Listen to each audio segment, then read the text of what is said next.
was very intense and short. Thank you for that. That's the wake-up punch. We're getting right to the point today. Welcome everyone to the Next Issue podcast.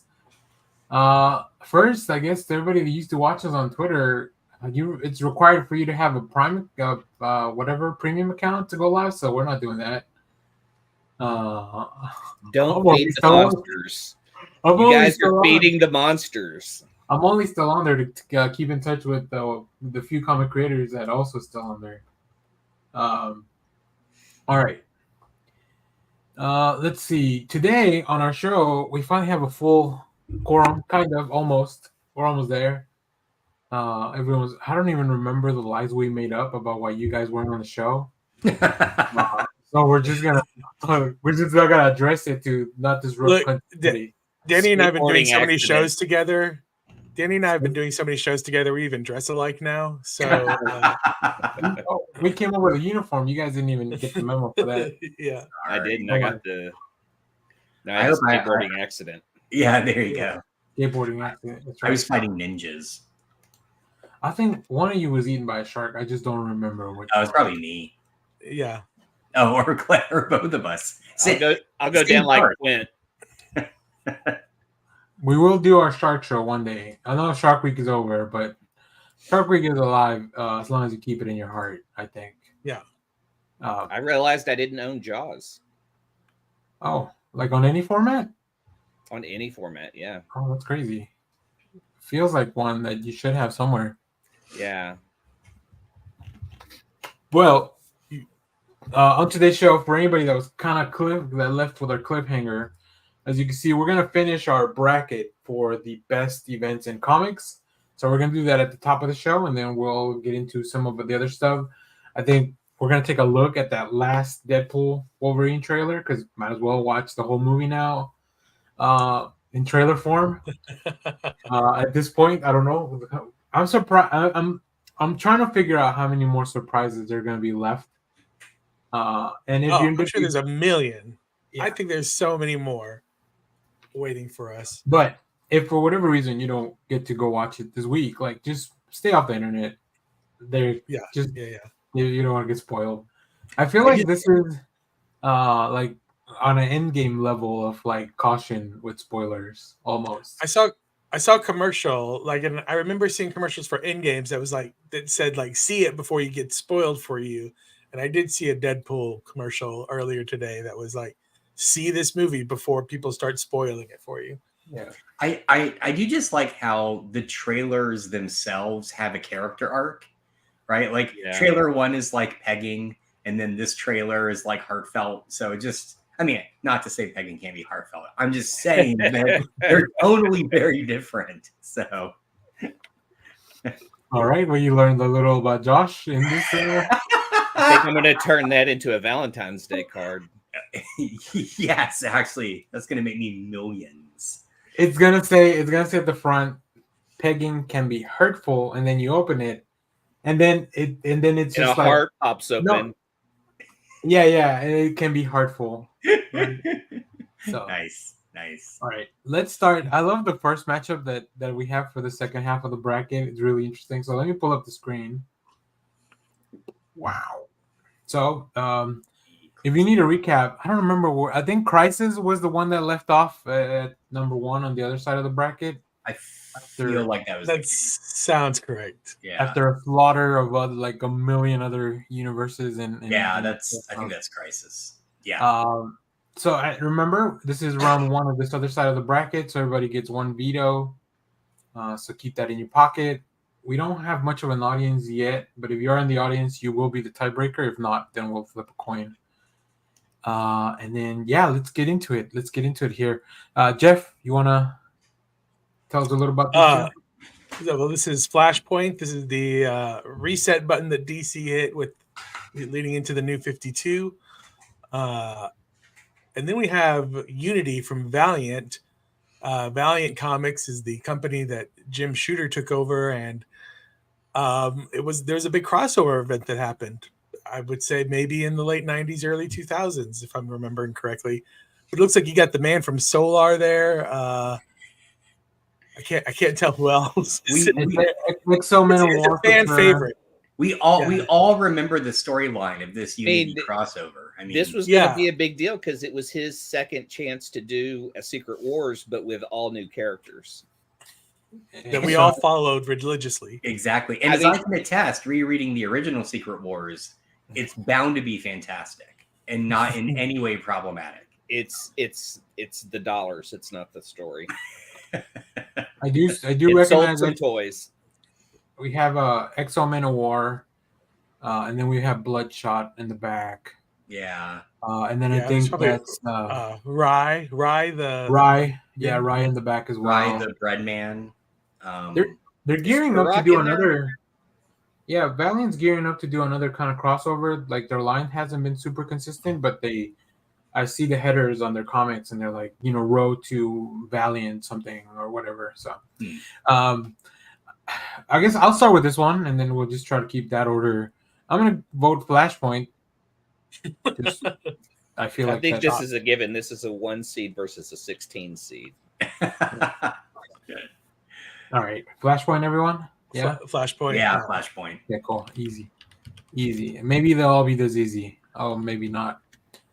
All right. After I just badmouthed Secret Wars. now how do you feel about it? I mean, is this Marvel's first crossover event? They had one right before this. Contest of Champions. Yeah. Now, the important thing you need to know about Convergence is that it's not an event that they planned out because they had something cool in mind. It's an event that they planned out because DC had to move their offices from New York to LA, and they needed something to do for the summer. So keep that in mind as you vote. This is an event as opposed to Secret Wars, which was an event created to sell a toy line very specifically. Exactly. That's right. I guess they both had very specific real world missions. That's an interesting connection on these. But we'll start with Clay on this one. Secret Wars. I mean, Convergence just had a lot. I remember a lot of like little miniseries attached to it because I see them in the quarter bin all the time.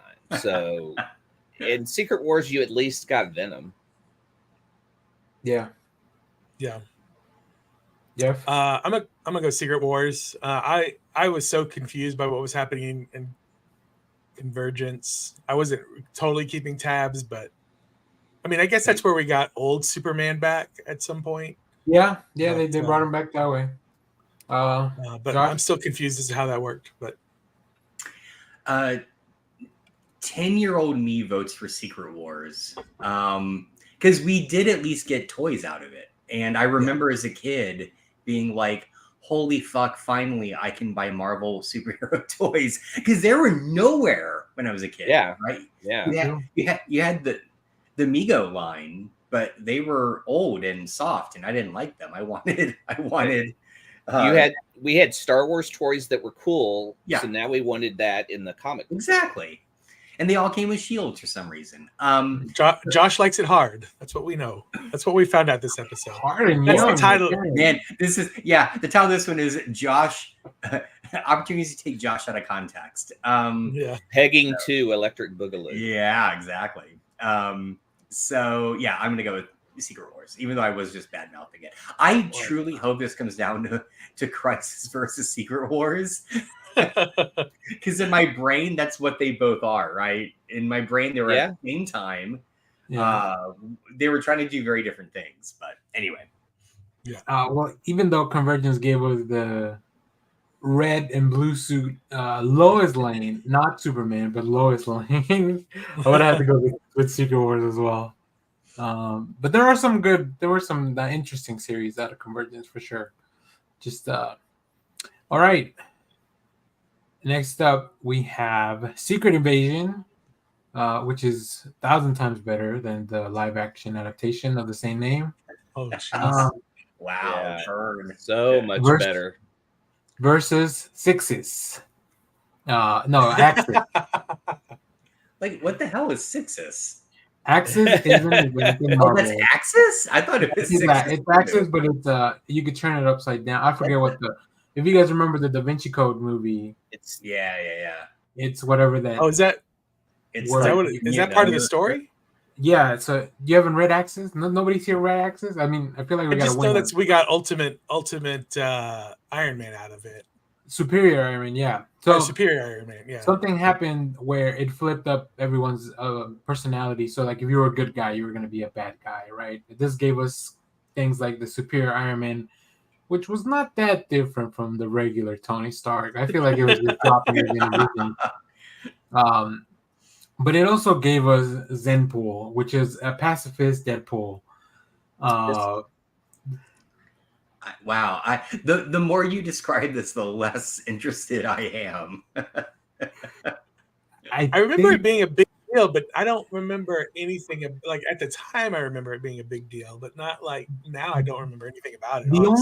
The only interesting thing that this left was like a few of the people did not get changed back immediately. So like Sabretooth was a good guy for a long time after this. Well, not a long time, but like right after this, like there was a few people that I mean, comic shenanigans, like they stayed that way for a little while. So, all right, I'm gonna, for brevity's sake, I think we're all gonna vote for Secret Invasion, since you guys don't even know what Axis is. I mean, I do. I do. Okay. But it just wasn't good. Okay, He doesn't care. All right. Jeff, you want to tell us about this? It's Atlantis Attacks, and then we got Infinite Crisis. Atlantis Attacks was a series of Marvel annuals that ran through a bunch of, I think, Fantastic Four and Avengers, and I forget what else.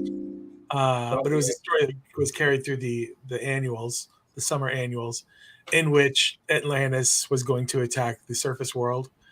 Versus Infinite Crisis, which was one of the many crises that DC Comics had that reset their universe again. But this is where Infinite Crisis is where you get Superboy Punch, the Superboy Punch that broke the universe, that brought Jason Todd back to life. You get Wonder Woman snapping Maxwell Lord's neck. The OMAC Batmans are taken over, like are get corrupted somehow. Like there's a lot happening there. Yeah, a lot happens in Infinite Crisis. I think this might be the best Crisis.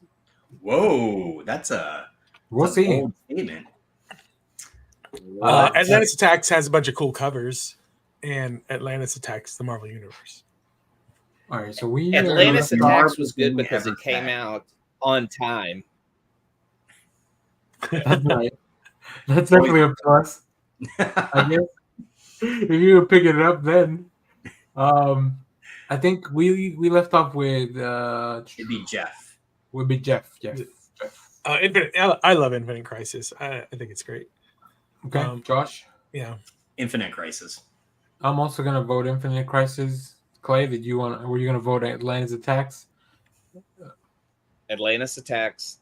Okay. Just for the record, I just want it shown that it was a 3-1 victory, not a blowout. That's right. Clay's constituents have to know. It has to be on the record that he voted for Atlantis Attacks. All right. Next, Infinity. I love these two. Yeah, these are both actually pretty cool in their own way. Infinity is the Jonathan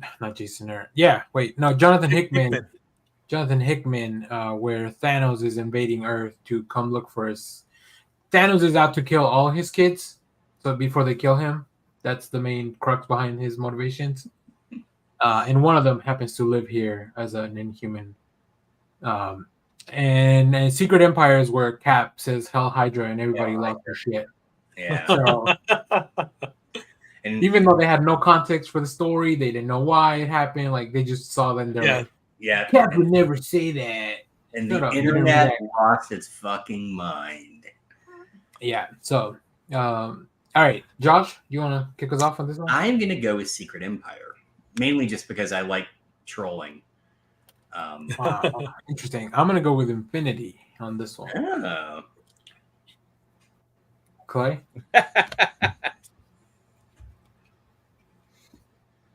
Clay, which one? Clay?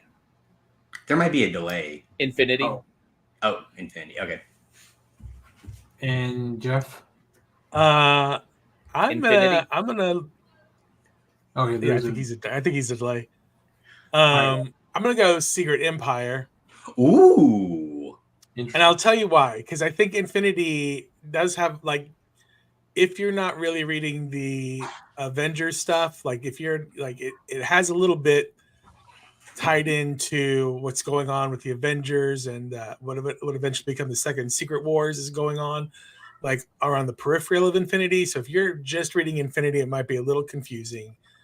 And I've read a lot of Captain America, and I'd never seen him like turn. Like they've done a lot of stories, but having him become like evil, super evil, like for a good long while, Captain America, I liked it. I wasn't crazy about the ending of it, but Secret Empire is my pick. All right, so we have a tie, and Clay's having some tech issues. So while he does that, since we don't really have an audience right now, we're gonna flip a coin. So heads is gonna be. Hold on, let me give Clay some direction. Okay, I just told him to pop it out. So while he does that, I do have our trusty coin flip simulator.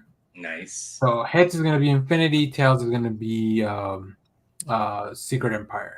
Okay. Come on, fate. Flip it. Fate. Oh, fate sucks. In your face. In your face. Wow. Right. Last minute buzzer beater. Yeah. That's right. So Infinity takes this one. Infinity. Jeez. All right. Ooh. Oh. Interesting. Let's give Clay a minute here. I guess we can start talking about you, Jeff. You want to tell us about these while Clay rejoins?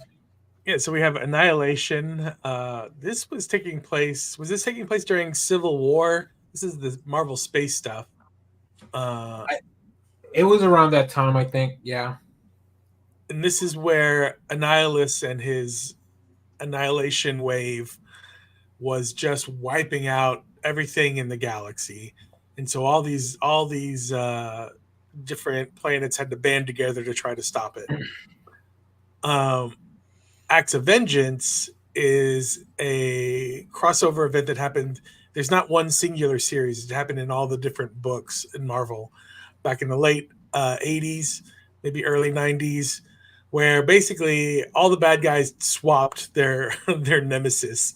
So you would get like I think Magneto took on Captain America for a little bit, and like I can't remember what all the swapping was. But it was a plan. Pretty much Strangers on a Train in the Marvel universe. yeah. That's a great reference. Who replaced Doctor Doom fighting Squirrel Girl? All right, cool. We have. I think Josh started the last one, so. I'm gonna go with Annihilation. I feel like it's just so much more massive and intrusive in your lives. Annihilation's one I'd go back and reread. I love Annihilation. Yeah. Act of Vengeance was just like kind of a fun pickup when you would see a new villain in your book. I would actually love them to do like a follow-up to Acts of Vengeance where they try it again. Yeah. In the modern Marvel setting. So, Jeff, what are you voting for? I'm going to go Acts of Vengeance to be contrarian, and because there's a cool moment between Red Skull and Magneto because they're like part of the inner cabal of like the whole plot is of Superbad. So they all meet in this secret kind of meeting room, and they're always at odds with one another because Red Skull is a Nazi and Magneto is Jewish. And at the end of it, I think it's in a Captain America it's in a Captain America comic. Magneto just basically wraps Red Skull up in this like metal cage and just plummets him to the ground, and he's just like, "I'm done with you." Like as the whole thing's falling apart for the bad guys, he's like, "I'm gonna take care of this thing on my own." Okay, it's a cool moment. So, Acts of Vengeance. All right, Josh. Well, I've never read either of these, but based on the descriptions, I'm going to go with Acts of Vengeance because it sounds like the kind of crossover that you don't have to read 50 million books to understand. You can just pick one up, come right in, good point, and enjoy it. And also, I like the old-fashioned font they used for it. So, now, Clay, before I go to the coin, do you want to use your veto? Oh, It's going to be Annihilation. Yeah, all right. all right. Okay. Suck All it, right. coin. Screw you, Pete. Jeff, Oh. was there only did you only find 63 events? This There- one just there had a what? buy. There was a buy here. Oh, there's a buy? Yeah, I Huh. guess so. Let me see. What is this? I guess I only found Whoops. 53. I thought I did Oh no! Oh no! Oh no! No. Quit clicking on it. Oh, we'll figure it out next round. Oh, Yeah, no. next Which one round. is that? Do you know? Just based on the art? I was trying to click. That's why I was trying to click on it. Oh, I see. Yeah, Nope, what's we'll a figure it purple out. crossover event? I thought I had a full event series. I don't know what that is, huh? All right. I don't know how to get back to this. Okay, there we go. This one's gonna be so easy. I've never even heard of the Millennium one. Really? You don't need to. I have that, but I couldn't tell you what it was about. Isn't that the follow-up to Crisis? Isn't that the John Byrne one? Oh, Yeah, okay. and it's I just remember a lot of characters. I don't even remember John Byrne doing the art inside. I think he may have just written it. I think he only wrote it because I seem to remember Perez. Like they tried to bring back Perez to do stuff for it because that's certainly a Perez cover. But this is after Legends. I think so. Oh fuck! I don't know. This is 88. So yeah, that would be after. Well, wait, was Legends 87 or? I would think it's 87. It was 86, I believe. It was 86. Right after Crisis. Okay. So, I don't know. I was one, so I don't remember. God damn it. I feel so fucking old. All right. So we're just gonna go with Civil War on this one, I think, and we'll see what it goes up Yeah. against next round. That it already. I mean, you got so many cool things in Civil War. So many cool things. We should do a. There was a Wildstorm crossover. Oh yeah. Oh yeah. Wildstorm Rising. Jeff, I kind of remember that. You know, tell us a little about that Wildstorm Rising. I think we're all very familiar with Infinity We've all Gauntlet. seen the movie of the first one, so yeah. Wildstorm Rising had something to do with so a lot of these characters are crossed over into DC now, but there's that island of Gamora, I think is what it's called. But that's current. That's actually pretty important right now in DC continuity. That's interesting. Yeah, so it originated from the Wildstorm universe, and I don't remember anything. It had something to do with an alien invasion. Gen 13 was part of it. Wildcats. There was a Paul MacGuffin that they had to chase around for 13 issues or something like that. Yeah. All right. Brett Booth did some of the artwork in some of the. I feel like it's Infinity Gauntlet then. Yeah. If you agree, take a sip of your coffee. Excellent. All right. Yeah. Barry Windsor Smith did a lot of the art. That was what was so cool about Wildstorm. That might actually look pretty good. I don't know if it'll be good, but all right. We have Blackest Night versus Civil War 2. God.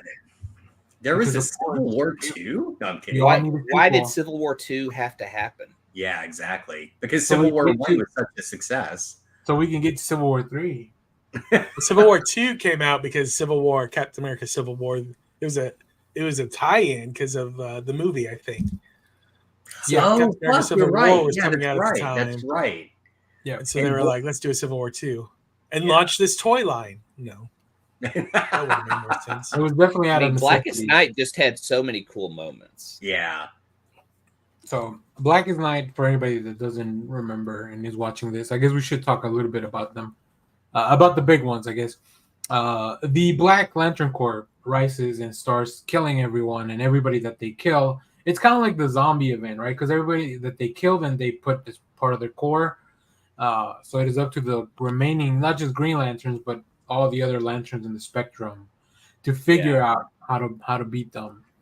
And it's got a lot of cool moments because a lot of people that maybe have never wielded rings, like they wield them for the first time. There's a lot of rings looking for replacements because a lot of people die in this one for a while. And then you get to see some pretty cool characters as Black Lanterns as well, which is, so it was really about like how can we design more cool characters as well. So Yeah, because like Scarecrow gets a ring, Luther gets a ring. I mean, there's just a lot of cool shit in this book. Batman almost gets a ring. Blackest Night knows how to make it fun, even though there are a ton of tie-ins. Civil War, there is nothing good. There's nothing good came out of that, was there? I actually think the Captain America tie-ins are really good once you get the context of Secret Empire, because if anything, I feel like that's the most important one to read because of that you see that it's Steve that's doing a lot of these things.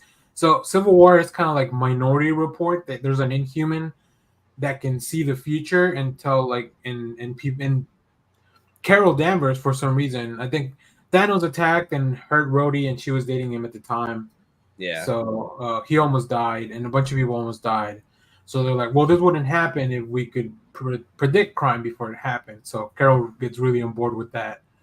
And then Tony, and this one's like, I've been down this road before. Probably not a good idea. Yeah, because I was reading the Captain Marvel run when it jumps into Civil War 2, and it's so fractured just reading that book because that happened. Yeah, but that's kind of the gist of it. I don't hate Civil War 2, but let's see, did we leave off? Clay, I think it's your turn to pick first. Okay, Blackest Night. Jeff? I mean, I'm going to go Blackest Night, but I agree with you that the most important part of Civil War 2 is how Steve is. Yeah, you find out Steve's pulling a lot of the cards behind. Like that was some genius stuff on Nick Spencer on the Captain America, right? Yeah, Nick Spencer was a genius for incorporating this piece of trash into his piece of trash. Yeah, Bendis was really trying to go out with a bang here before he went over to DC on this one. All right, Josh. Blackest Night. All right, I'm also gonna pick Blackest Night.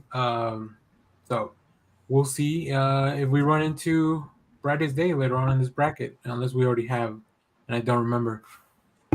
All right, this is gonna be an interesting one. This feels like a battle of classics.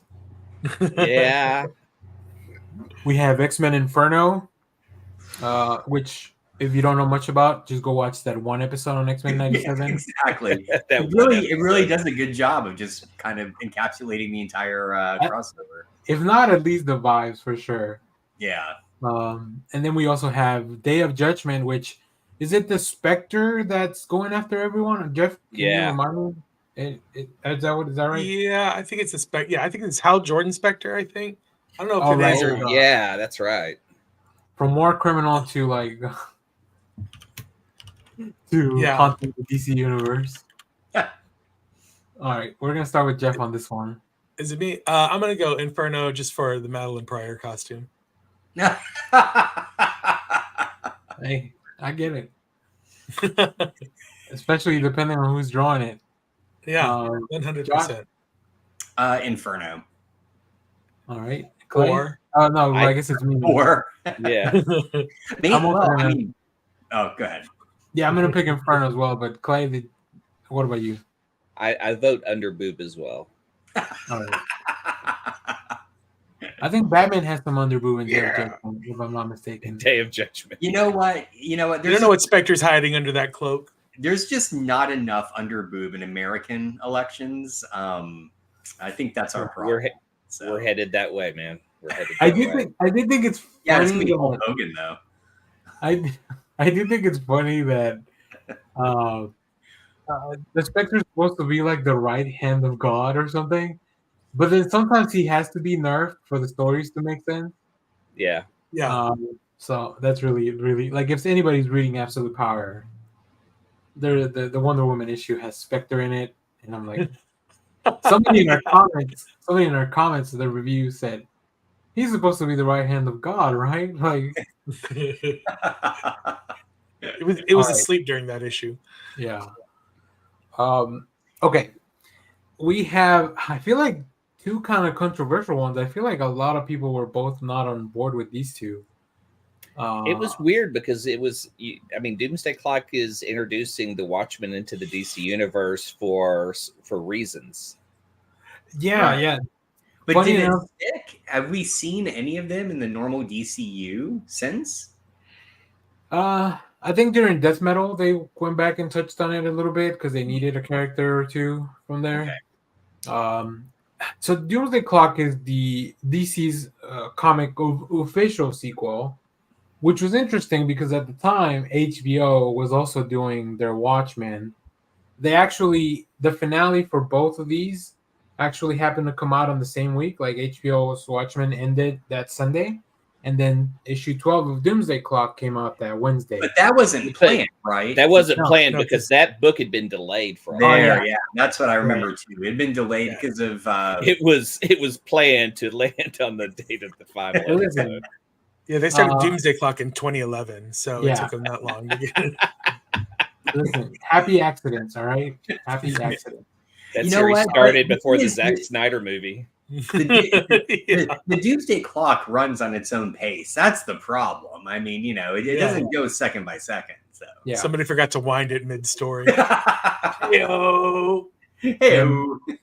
Original Sin is kind of like, what if the Marvel Universe was what's that show with Terry Hatcher, Desperate Housewives, where they all find out each other's secrets. Somebody kills the Watcher. Uatu takes his eyes, and then they use that to reveal everyone's secrets to everyone. So like They read Uatu's burn book out loud. Yeah, pretty much. So I just have to ask, like, I never read Original Sin, but it seems like it has a pretty cool conceit. Does the series follow through on that? It does. It's actually pretty interesting. Yeah. We get a lot of stuff out of Original Sin. We get Jane Foster Thor, Silk. Yeah, it is really? Okay. Something happens to Thor to make him feel unworthy. Like that's a big moment, which is really cool. And it took years for us to find out what happened in that interaction. I don't even want to talk too much about it because it's interesting. We also got they use this to bring Angela from the Spawn character into the Marvel Universe. Really? Because she's revealed to be Odin's secret daughter. That was one of the secrets that came out. Huh. That's cool. Yeah. How much money did they pay McFarlane to do that? Or No, that was is that Neil. a That was character? Neil's Neil character. Gaiman He character. gave. Okay. Yeah. So How much did they pay Neil to do that? who knows? I think they just were letting him, like, they were gonna leave him alone about some other stuff. It was kind of like a corporate trade. Oh, maybe they got him. They let him do the Miracle Man eventually. So, Oh fuck! I bet you're right. I bet that had to have been part of the deal. So all right. So I think on this one, who's starting? Is it me again? I think it's Clay this time. Clay? Yeah. Go ahead, Clay. You want to pick one? I'm going Original Sin. Jeff? I am also going to go Original Sin because Doomsday Clock has all those late issues. The artwork is beautiful, but also I feel like Gary Frank's artwork great, but also I feel like they were trying to still fix what happened with the New 52 with this, but they were also trying to explain it with Metal, and then they were also trying to explain it with there were 3 or 4 things happening in the DC universe at this time that were all trying to fix the New 52, but none of them were on the same page. The book took so long that it happened to coincide. Yeah.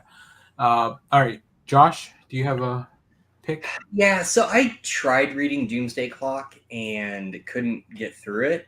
And I think it's because I'm just tired of DC trying to just make money off of fucking Watchmen. Just for fuck's sake, just let the book live, Well, So I'm gonna go. That's never gonna happen. I know. I'm gonna go Original Sin. So so They're I so will say corporate. this. You're right. DC's so corporate. Yeah. Out of Doomsday Clock, one of my favorite things that came out were the characters of Mime and Marionette. I wish They are cool. They are so cool. Like, just it's like a Bonnie and Clyde clown, and it's like really cool. And it really is kind of all about them and their kid and all that, right? And of course, What if Joker and Harley got along? Yeah. What if they were a functional couple that were What if still there like, was less domestic disputes? yeah. Yeah. But ultimately, I think Original Sin just has a much cooler premise, and a lot of cool stuff came out of it. So, and it's kind of a who done it as well. Like Yeah, that's Yeah. what I enjoyed, and I feel like the ending paid off. Yeah, we didn't even talk about all that. So, oh boy, I'm going. Oh wow, I'm going to go read Original Sin now. I think you Yeah, because should. I remember reading the trade, and it made me just want to go find the issues that were tied in because it was so I think we should do in the future. We should go back and reread Civil War, and I think Original Sin. That'd be good. Maybe we'll do Original Sin first since Josh hasn't read it. Yeah. Okay. Jeff, you want to talk about these? I think one's an Inhuman cosmic book, right? Yeah, the War Yeah. of Kings. I think the War of Kings. I've not read it, but I think it takes place read it. after. Oh, Clay can talk to us about the War Go of ahead, Kings. go ahead, then. Clay. Yeah, it's like the three different heads of space, like Vulcan and Black Bolt, and then someone from the Shi'ar. Yeah, The brother, the Khan or whatever his name is. Yeah, it's just infighting bullshit. It's kind of it's very Game of Thrones type like stuff. It just isn't fun. I didn't really enjoy it, and then I remember checking the book out from the library that had all the tie-ins and stuff, and going, "Oh, I've read this before. It just wasn't good enough for me to remember." Okay. And I'm not really a big fan of Zero Hour, but 0 Hour does give us Starman. Yeah, that's true.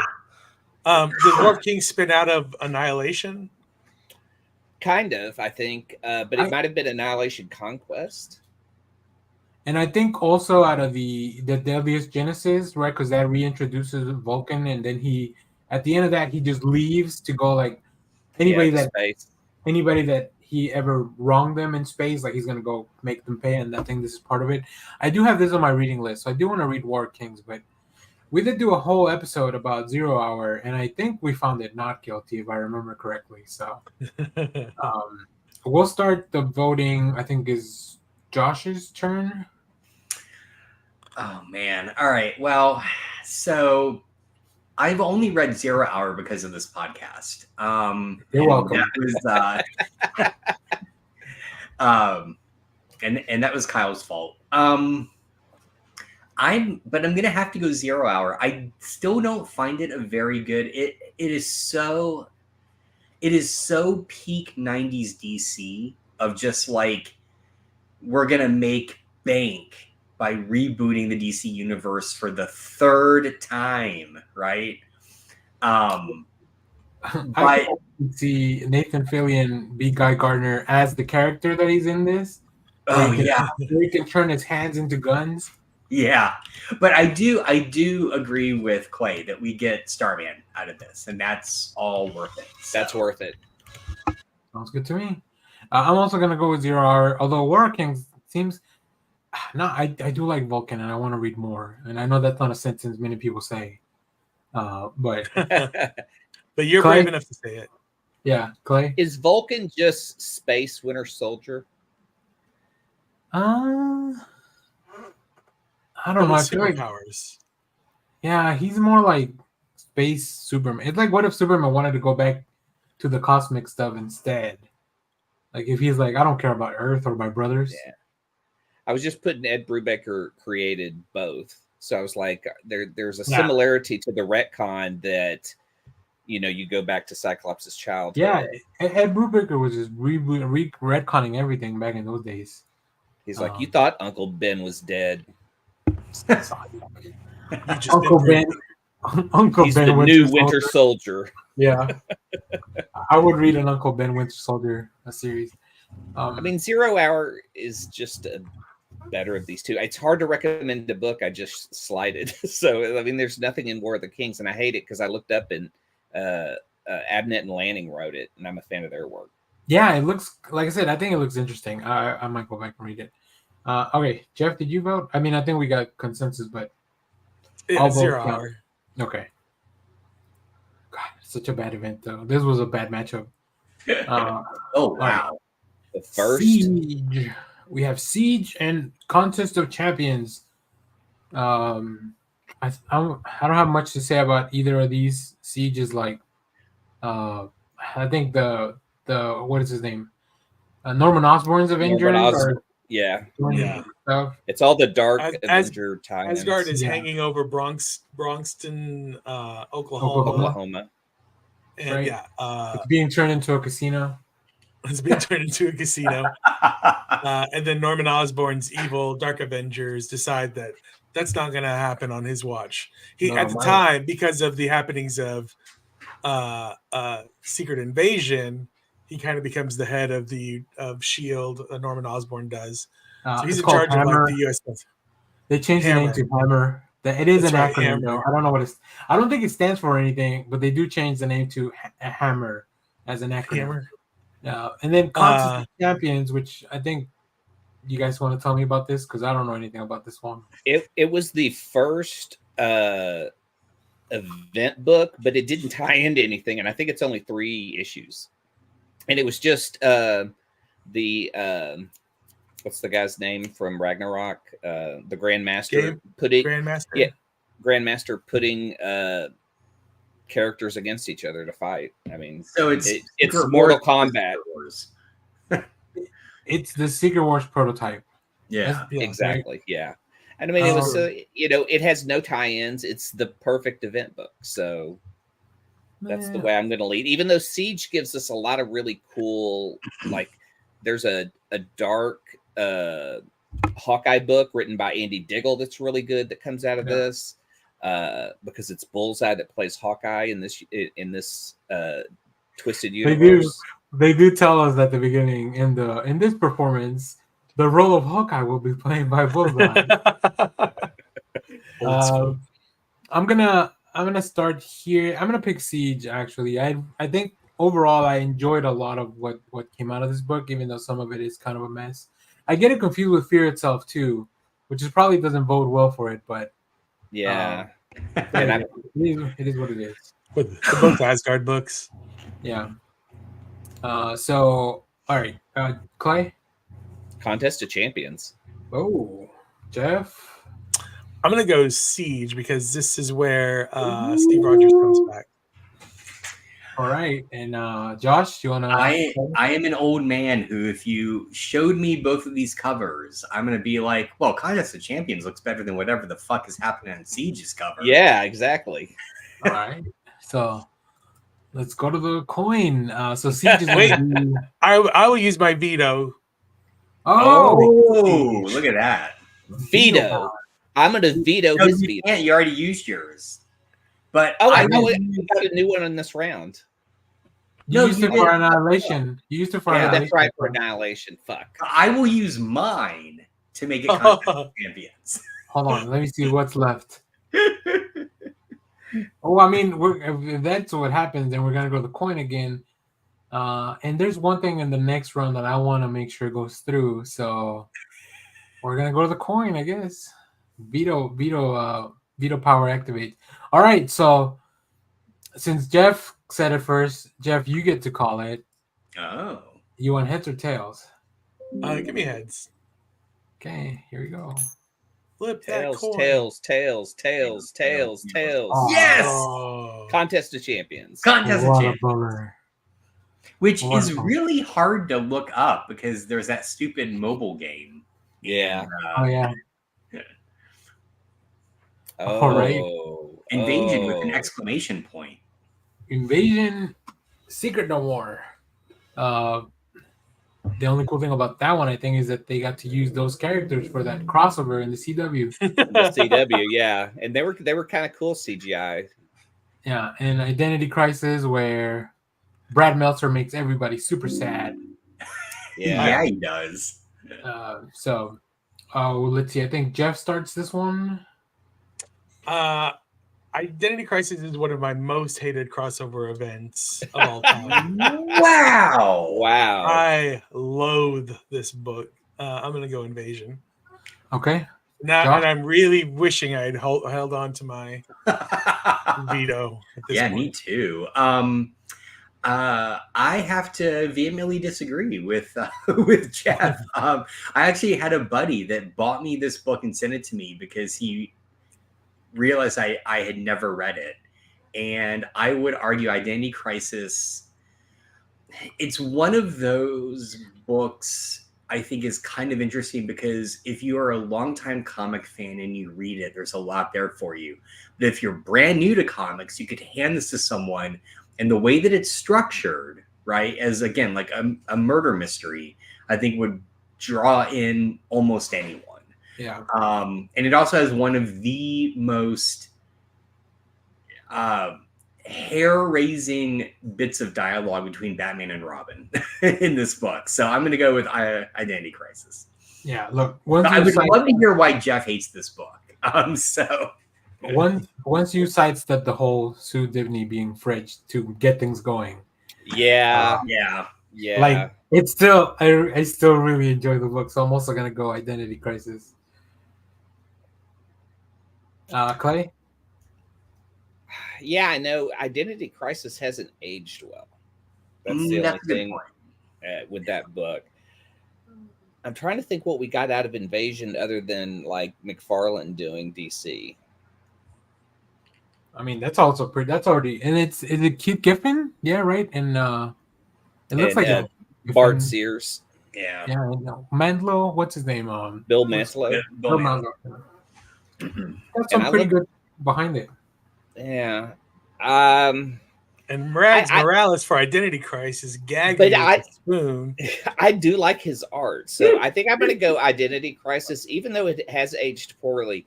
It's a really great take on Silver Age because it just takes it a little darker in the sense that, like, they really try to cover up something to an extreme that changes everyone. And we did get all those beautiful Michael Turner covers, so yeah, those are pretty cool. All right, Identity Crisis. Ooh,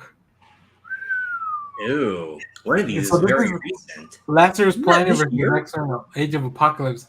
So I'll tell you what, I'll make this one easy. I'm just gonna use my veto here on this one since it's the last one. Yeah.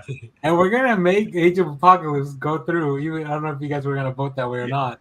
Oh, definitely. I love Age of Apocalypse. Okay, cool. So many just cool redesigns, and the fact that they kind of put it, they didn't solicit new books and just had these books that were going to exist in the Age of Apocalypse when that came out. Lazarus Planet is a cool premise, but it's still too new, I think, to be a classic contender. Yeah, it's really new. So we're gonna go Age of Apocalypse. All right. And we visited it enough. I feel like it's its own universe. Yeah. All right. Second round. We've already talked about it. We can go a little quicker because we are almost an hour into this. Look at this. Flashpoint Secret Wars. I think we left off. Was it me the first pick? So Clay, I think you start this Flashpoint is so cool. Secret Wars is not. Okay. Jeff? I'm going to go Flashpoint. Josh, Flashpoint? I am going to go with Flashpoint, yeah. All right. Clean sweep for the Flashpoint. I mean, just think of how many, like, that the premise of Flashpoint gets retold in other media how many times. We have two Flash properties that retell that story, so we've seen it almost as many times as the Murder of the Waynes in live action now. So okay. Ooh, this is a good matchup too. Secret Invasion or Infinite Crisis. So we're gonna start with Jeff on this one. I am gonna go Infinite Crisis. Okay, Josh? Secret Invasion. I'm also going to go Infinite Crisis. Oh, fuck. Clay for either the win or the tie. Getting the coin ready. I'm really torn because, like, I like both, but... You also got to remember, I guess as you guys vote, keep in mind that whatever we vote on has to go up against the Crisis on Infinite Earths. Yeah. You don't have to remember that. Live in the moment. Secret Invasion. Oh. Coin flip. I mean, there's a few people watching. If you're in the chat, you can break the tie. If not, we're going to go to the coin. So Secret Invasion is the heads, and then tails will be here. Let me actually refresh this so we don't. What? Oh, I mean, there are just so many cool moments in Secret Invasion that I could go through versus Infinite Crisis. Yeah, so Secret Invasion is going to be heads. Tails is going to be Infinite Crisis. Okay. Flip that Heads, coin. heads. Oh, Secret Invasion goes through. I'm really bummed. That's a bummer. All right. This is a controversial side to the bracket. I mean, Right. but I will say that the book is a lot of just a giant team of heroes goes here, a giant team of heroes goes here. It's just a lot of like, this is a crossover event, so there's so many characters in a page that have to keep moving to the next spot. Yeah, this is a big cosmic battle here. Oh shoot, sorry, I forgot to get back to the tab. Big cosmic battle here. We have Infinity. Oh shit! I love both of these so much. Annihilation, and I think who started the last one? Was it Jeff? Yeah. Josh? Was it Clay? It was Jeff. So okay, Josh starts. Josh, you start on this one. Jesus, I haven't read either of these honestly. So I'll just say Infinity. I'm also gonna go with Infinity. I really like that whole idea of Thanos patricide. Or I don't know this what is tough, man. I'm gonna go Annihilation just to kind of see if Jeff to make it interesting for Jeff. Make it interesting for Jeff. Yeah, exactly. Because either one of these is great and they're worth rereading. Yeah. I'm gonna go Infinity. Infinity. Ooh. Damn. All right. So this is the one. It was Justice League Trinity War. That's what it was. Okay. That's what I got the buy versus Civil War. This is buy. It's my turn first. I'm gonna go Civil War. Trinity War is fine. It's just no Civil War. Yeah. I mean, you got that Iron Spider suit out of Civil War. What'd you get out of Justice League War? Baby Darkseid. Baby Darkseid. All right, Clay. Civil War. Jeff. I love a good Baby Darkseid, but Civil War. All right, Josh, you were gonna go for Civil War. Civil War. Yeah, we're definitely doing that later on. Oh, I don't know if they change it. Trinity War went so far ahead. This is another interesting matchup. It is. The Infinity Gauntlet versus the Blackest Night. Clay, you get to kick us off on this one. It's Ring against Gauntlet. Jewelry versus jewelry. Yeah. I'm picking the DC book, Blackest Night. Oh, wow. I know. Infinity Gauntlet I've reread, and honestly, I prefer the movie. They were able to enhance a lot of moments in here. Nebula's story is so different. Blackest Night just has cool moment after cool moment for me. All right, Jeff. I also going to go Blackest Night. Ooh. I'm going to crumble. I'm going Infinity Gauntlet. I mean, until there's a Blackest Night movie. Not after what Ryan Reynolds did. We'll never ever get it. I'm also gonna go Infinity Gauntlet because Mephisto is such a big part of the book that I really like. I'm that's a good point. Yeah, I'm sad that's been left out of the all the live action stuff. So we gotta go to the coin again. So Infinity Gauntlet is gonna be heads, and then tails is gonna be Blackest Night. Flip that coin. Tails. I'm trying to get that. Oh wait, is it stuck in there? Ooh, Blackest Night. It is. I've had 3 wins. I've had 3 Controversial wins. Controversial flip. This coin is put an asterisk by it. You know what? Let's pause for a second. I'm gonna go gather my own Infinity Gems, snap it, and all the tails go away. Right. Only heads from this point on. Careful, because if it's random, it might take out the heads. All right, we have Inferno versus Original Sin. I think Jeff, you get to kick us off on this one. I'm gonna go Inferno. Oh, okay, all right. I was not expecting that. Listen, I'm trying to speed this along. I'm looking for. All right. God, I clearly haven't read Original Sin yet, so I'm gonna go Inferno. Ooh, I'm gonna go Original Sin. Original Sin. Oh, back to the coin. This The coin's the star of this the is show today. scrappy. Yeah. We really needed Kyle on this one. The real hero of this bracket is the coin. Yeah, so head is going to be Inferno, and then tails is going to be Originals. And Tails. Heads. oh my goodness, Inferno it is. Damn. This coin is biased. I do It not is. mind seeing the Goblin Queen again, though. Yeah, I guess Oh, not. fuck. Oh my god. I think Josh starts on this one, right? Oh, Jesus Christ. Yeah, I do. This sucks ass. I, as an old man, I'm just going to go Contest of Champions because, again, look at those covers. Sasquatch is on the cover. Exactly. Angel with this terrible angel outfit is on the cover. Yeah, Contest of Champions. I got to go 0 hour. I figured Zero was going to win. Clay? Contest of Champions. Uh-oh. Jeff? Jeez, please. I'm gonna go 0 hour. So what's the point again? To flip again. Can you I wanna imagine see if this comes down to 0 hour versus Crisis? That'd be Oh funny. my god. All right, so Oh my 0 hour. god. 0 hours is head. How will feel justified. 0 hours Cinderella is story, heads. indeed. Tails is Contest of Champions. Okay. All right, 0 hour. Alrighty. Clay's like, fuck, this is going to happen. All right, we have Identity Crisis versus the Age of Apocalypse. I think you start this time, Danny. I'm gonna go with Identity Crisis.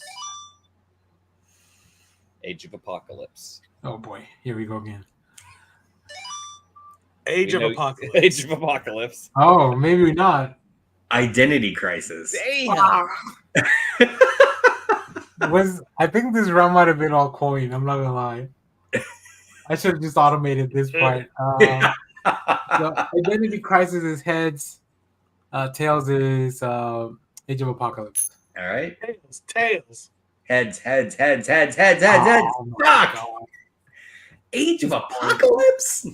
This coin hates me. Age of and all the Apocalypse is a funner book to reread than Identity Crisis. comments. Okay, Yes. yeah, I guess I'll give you that. All right. Flashpoint versus Secret Invasion. Oh, man. Now we're getting nitty gritty. Clay, I think you start on this one. Flashpoint. Jeff? Secret Invasion. Ooh. Josh? Oh, fuck. This one's hard. Flashpoint. I'm also going to go Flashpoint. Oh, I really fuck. like both, but Flashpoint. This is going to be... Oh, it may be Flashpoint versus Crisis. It's going to be one DC reboot against another. Oh. Oh. I think Jeff started. Who started the last one? Josh? You did? No. I did. Oh, did you? Okay. No, I did Identity Crisis. Then it was Clay. So it's Jeff's turn. Oh, it's my hair. I'm gonna go Civil War. Josh? Civil War. Civil War. Oh, look at that. Infinity. Just for the record. I do love Infinity, but Civil War's got the goods. Civil War's got the goods. All right. I don't know how much of a contest this one is, but we'll start with Josh. Inferno. Oh, that's not where I thought this was going. Okay. Yeah. I'm gonna go about Blackest Night. Blackest Night. As much as I love the Goblin Queen, I think I'm ready to go Blackest Night. That's right. There's only so much costume that can do. Hal's gonna show some under boob anyways. Yeah.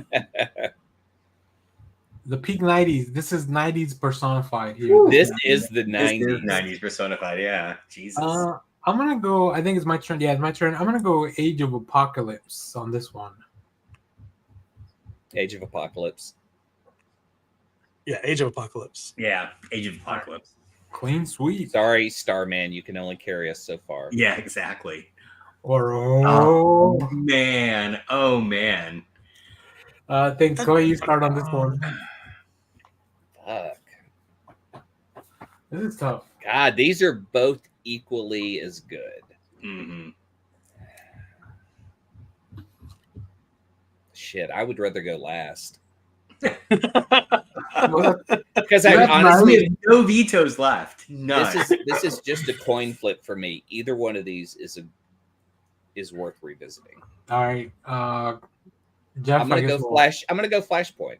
Okay, Jeff. I'm gonna go Civil War, just to balance Clay's vote out. I could tell Clay was torn, so Yeah, I mean, there's just cool stuff in both books. It's just they're both fun to revisit. I will say this: as soon as this pair popped up, I went with my heart. My heart said Civil War. So Mine does too. I'm gonna. oh fuck! Yeah, I'm not leaving this up to that dirty coin. The coins hurt me long enough. This is an interesting matchup. I don't know. I didn't think we would get here. I didn't either. Why does DC not have a Harvey Two-Face coin flip app on their Oh, page? that'd be awesome. I need 1 second, guys. You guys talk about it first. DC, you put an image. I feel like of Two-Face I feel like we flipping a coin. yeah. I feel like this is a much closer contest than like. I feel like we do get a lot of stuff out of Age of Apocalypse. Oh yeah, and we go back to it a lot. I mean, that's Yeah. the cool thing is I do kind of love seeing these heroes revisited. Well, and that's clearly going to be the next season of '97, right? So Mm-hmm.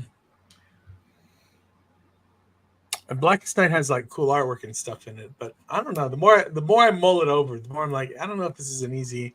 Like my brain goes Blackest Night, but then the more I think about it, the more I'm kind of like, well, but I would say the downside to both of these is the tie-ins to these because you can't just read the thing alone. There are so many different tie-ins that an omnibus is needed to collect all of them. In fact, I think the Age of Apocalypse has 2.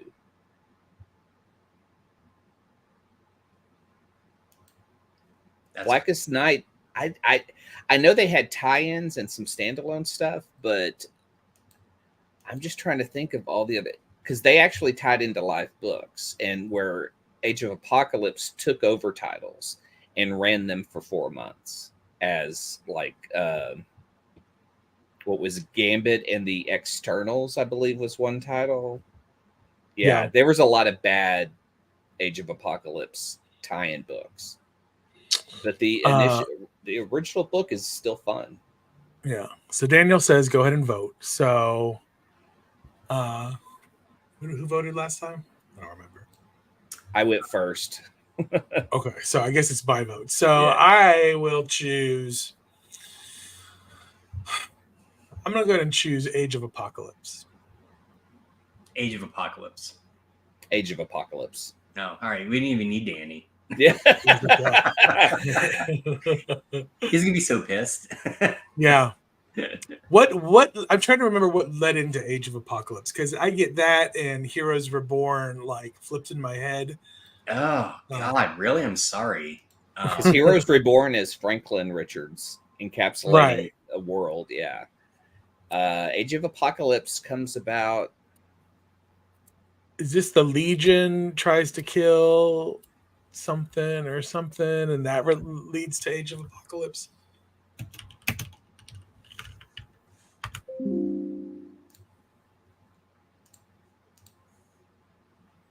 Sorry. Did you guys vote? Yes. Yeah, Age of Apocalypse won. Okay. All right. Whoa. I can't step away for a second, huh? All right. Here we have Marvel Civil War versus the X-Men Age of Apocalypse. I think Josh. I think I do start. Civil War. I'm also gonna go Civil War. Civil War. Oh, Age of Apocalypse, just to be. he's so contrarian. Well, here's the moment we've all been waiting. Oh, God damn it. Oh, this is the perfect matchup, actually. This is really, really good. It really is. It really is. Oh So my Josh started the last God. one, right? Guys, here's my question though. Looking at this, are we basic? Yeah. Very much so. Should this have been Valiant Unity versus Wildstorm Crossing? This was I feel like the perfect bracket because we got to the two super teams, right? Event books are basic. Yeah. So they're meant to appeal to everyone and draw every dollar in. So, but I would make this argument about both of these. Both of these books had real repercussions. Yeah. And so they weren't just a money grab. They had fundamental reasons for existing. Yeah. So, and I think they both still have effects on pretty much everything that's going on. Yeah. Oh yeah, definitely. So I think I get to kick this one off. Yeah. Okay, so my vote, I think the only difference is that I feel Civil War is just a better put together comic, which I mean it obviously comes out like almost 30 years after the original. 30 years after Crisis. Or so that maybe that's an unfair comparison, but like if I wanted to be like I'm gonna go back and reread one of these, I'm gonna pick Civil War like 9 times out of 10 before going back and try to read Crisis. So yeah, I'm gonna go Civil War. See, I would go back and reread both of them. So I don't know. You're putting Bendis against Wolfman, Perez against Steve Niven. This is Mark Millar. Mark. Yeah. Mark. Yeah, I'm gonna Bendis go. was the next one. Oh yeah, he did the sequel. I'm gonna go Crisis. Ooh. I think for some of the reasons that Danny was saying, I'm going to go Civil War, if only because, again, Crisis has kind of a high bar of if you're coming into it raw, even if you're coming into it with a little bit of knowledge, there's still kind of a high bar of understanding. But we're not voting on entry to the book, though. We're just voting. But just kind of as an overall general. I feel like Civil War doesn't have as much. I do have issues with Civil War. I have a buddy of mine who read Civil War and had never read a comic book before, and so to him that was really cool. Like, yeah, he kind of knew everyone from the movies. Yeah, I'm gonna go Civil War.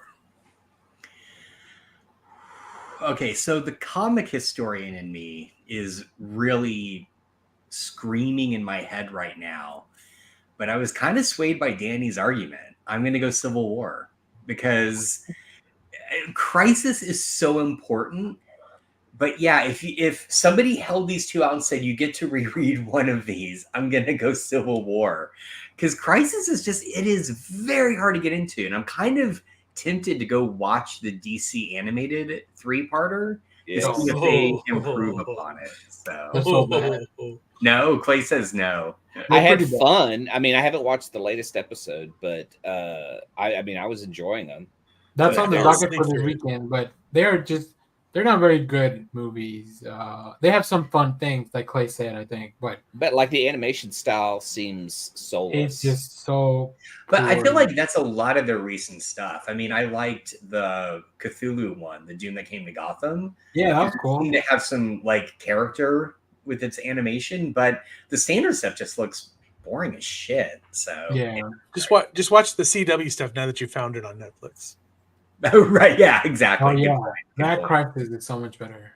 And then the Civil War live action is not really this book. It's just we're gonna use that name. Yeah, I kind of feel like I feel like the MCU of today would have taken Civil War and done a Secret Invasion style series. Right. So, but anyway, I'm voting Civil War, and I'm going to get kicked out of all academic circles. Yeah, as soon as you said the comic book historian, my heart broke a little bit because I just voted Civil War. We get it. There you go. I can't believe Age of Apocalypse made it that far. So there we go. There you go. Damn. And that's with one team getting a bye. But what is everyone's personal favorite event? I think mine was House of M. I was really rooting. If it had been on this side of the bracket, it might have made it to the finals. Yeah. That first bracket it seemed like there was a lot of tough matchups. Yeah. I mean, Although, the kid in me still loves Secret Wars. Yeah. oh yeah. So, but it's Jet- not Jet- good. Jeff, what's your favorite event book? Gosh, I think House of M is up there. House of M is definitely up there. Interesting that there's 3 Marvel books at the top, and then one DC, huh? one DC. Yeah, it's an And interesting. that would a lot of history just carries with that book. So Right. Well, like, but when you get then down if you to go it, you guys don't want to reread it, so that says a lot. and then you go to the next level, and there's a lot of DC books right on. So it's like DC maybe has more of the mid high quality, like Flashpoint, Blackest Night. Yeah, those are really good. So interesting. I like it. So there you go. There you have it. We can reshuffle them someday. Add one extra crossover event. We could make smaller brackets with like certain specific eras, so it's easier to compare to, right? I feel that'd like be interesting. Yeah, like I all feel the like a little biased to more Bronze contemporary Age comics. versus the Yeah. Modern Age kind of stuff. Cool, and we'll probably get a few shows out of this because I definitely want to read Civil War with you guys, and I definitely want to read Original Sin, especially since Josh hasn't read it. Yeah. So yeah, that'd be good. Cool. All right, what do we want to do next? We got a lot in the docket, but I think what we're gonna do is we're gonna cleanse the palate with taking a look at that latest Deadpool Wolverine trailer Yes. that came out this week. So let's do that because I specifically didn't want to watch it. I don't think you guys wanted to watch it. Oh God, Twisters came out this week too. I need to go figure that out as well. We did a Twister rewatch. Oh, nice. It's on Max now. So if you haven't never seen Twisters, you can watch it now, which is great stuff. Also, if you have Disney Plus, that what is it called? The Young Woman in the Sea movie with Daisy Ridley. Oh Yeah. yeah. That came out in there this week as well. We'll talk more about that. So, hold on one second. Oh, getting an ad. YouTube's picking up the ad blocker. Oh, jeez. Right. Here we go. So, if you're one of those people that doesn't want to see any more of this Deadpool Wolverine movie, you can step away for a few minutes. Oh, well, we can wait for you, Josh. Oh, he's saying go ahead. Go. Okay. I guess he doesn't want to see any more of Deadpool Wolverine. He doesn't want to be spoiled. All right. Let's check out this latest trailer for Deadpool Wolverine. The final trailer, I think there's some pretty interesting visuals from what I've seen on the internet. People are going bananas, so let's take a look. I know I turn everything into a joke, but I care. Or I want to use that for something important. I wait time for this team up. I think we're finally getting to see no sleeve Wolverine. You're well regarded.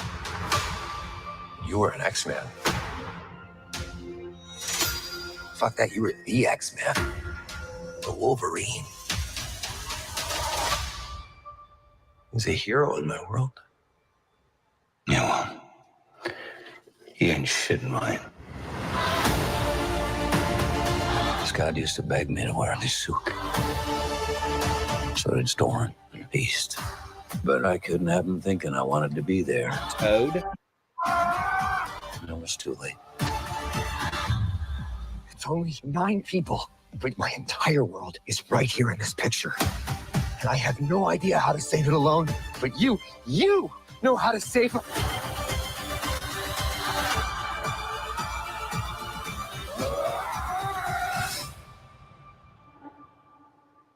Whoever you think I am.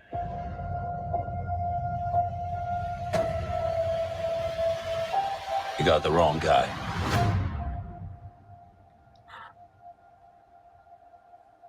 You were always the wrong guy. Till you weren't. Yes.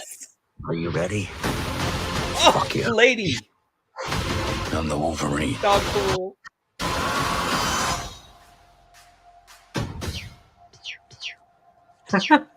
Stop it.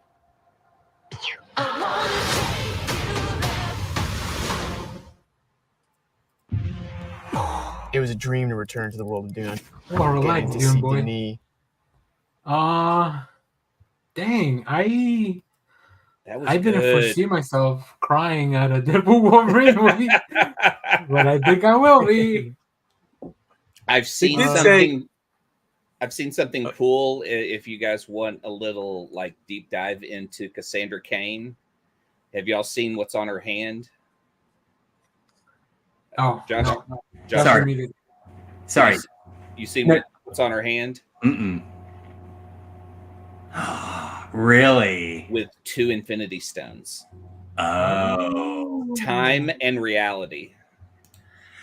Making all the monies. I could It not. needs to make all the monies because I need some money making movies on my roster. Oh, good point. Good point. Did you pick Deadpool? Is that on yours? Okay. Did Thelma yeah, not that's- pan That's out my for you?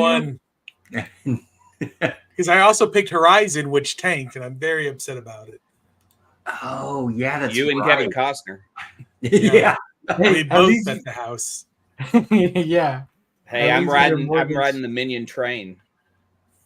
Oh man. You- that- Hey, that I'm train. riding the Inside Out. Inside Out 2 train, so I man. don't like that train that much. Yeah, the Inside Out train is not a good train to be. Yeah, you might have to sit next to Sadness. Good point. I have so many movies I have to watch before I go see Deadpool and Wolverine. Fuck. I don't think so. I think you can just go right into this one. What do you think you have to watch? I've never seen Logan. I know. I own it. I just haven't gotten around to watching it. I got to watch Logan. Oh my I god, that's know. like I the know. best. It's That is bad. the best X-Men movie. I know. How- It's terrible, but I've got to. I mean, Are you caught up clearly- on Loki? No, I'm not. Fuck. Does this Yeah. time to God damn it. Oh, see this fucking MCU, man. I don't have enough time in my life. Well, I mean, really, you could. I mean, if they explain the character correctly, I mean, the giant smoke monster is just a character that's at Loki. Well, and you know the TVA, like you read the comics, you know Yeah. the TVA. So yeah. But I mean, but- but like my confusion was when they do the reveal of her at the end. Because again, I didn't know we were saving this for today, so I watched it last night. And when they did the reveal, at first I thought it was I'm blanking on the actor's name, but Daphne Keane? no.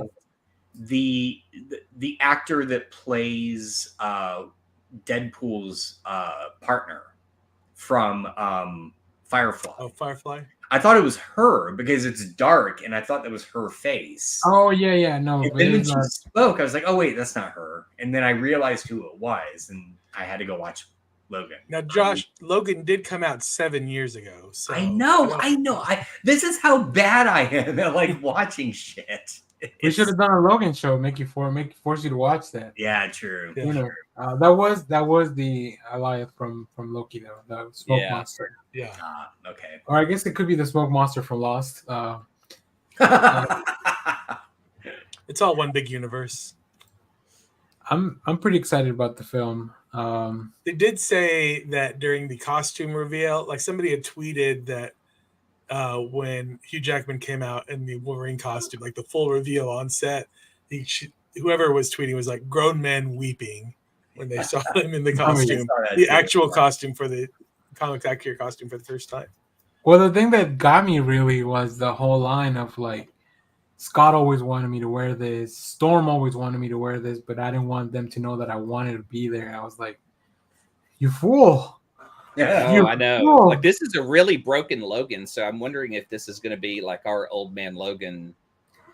I think it's gonna be like if Old Man Logan, like, you know how he was able to at least save the professor, and then Logan happens. That's kind of the Yeah. premise of Logan.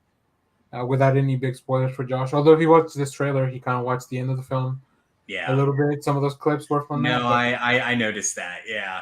Yeah. And Deadpool 2 has the opening of Logan on the little carousel. Oh, right. Oh right. yeah. So, but yeah, it's cool to see a lot of the X-Men characters back from the old films too. Toad, Sabretooth, we know Pyro. Yeah.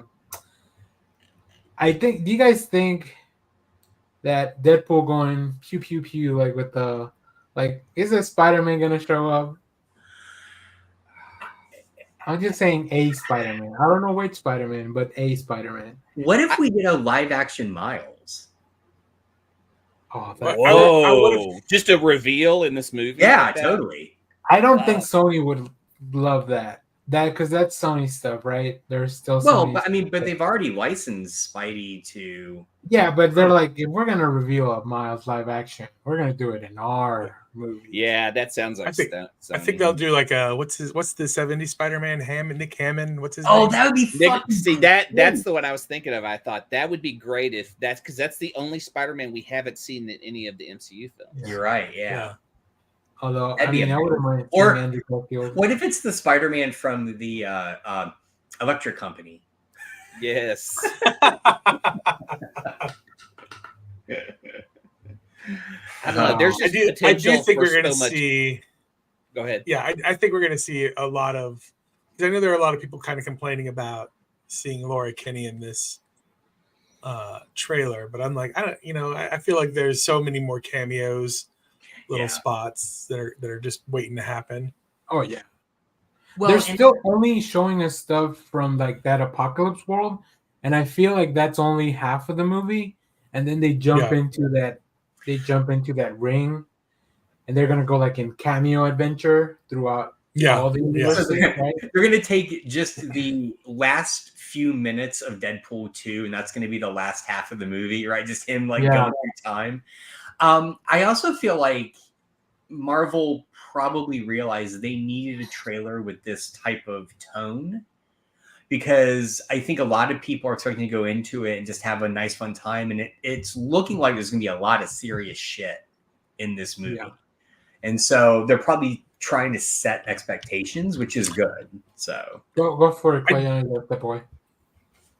I do feel like there's some low-key hinting at this. This is kind of a more important piece of the Marvel puzzle going forward, as far as like multiverse stuff and where they're going forward with that. It'd be fun if they showed a Kid Loki, like grab one of those characters like Kid Loki, or even I want classic Loki with Richard. Yeah, but he died, right? He died holding back the. But like, we're not Gator Loki, Alligator Loki. Yeah.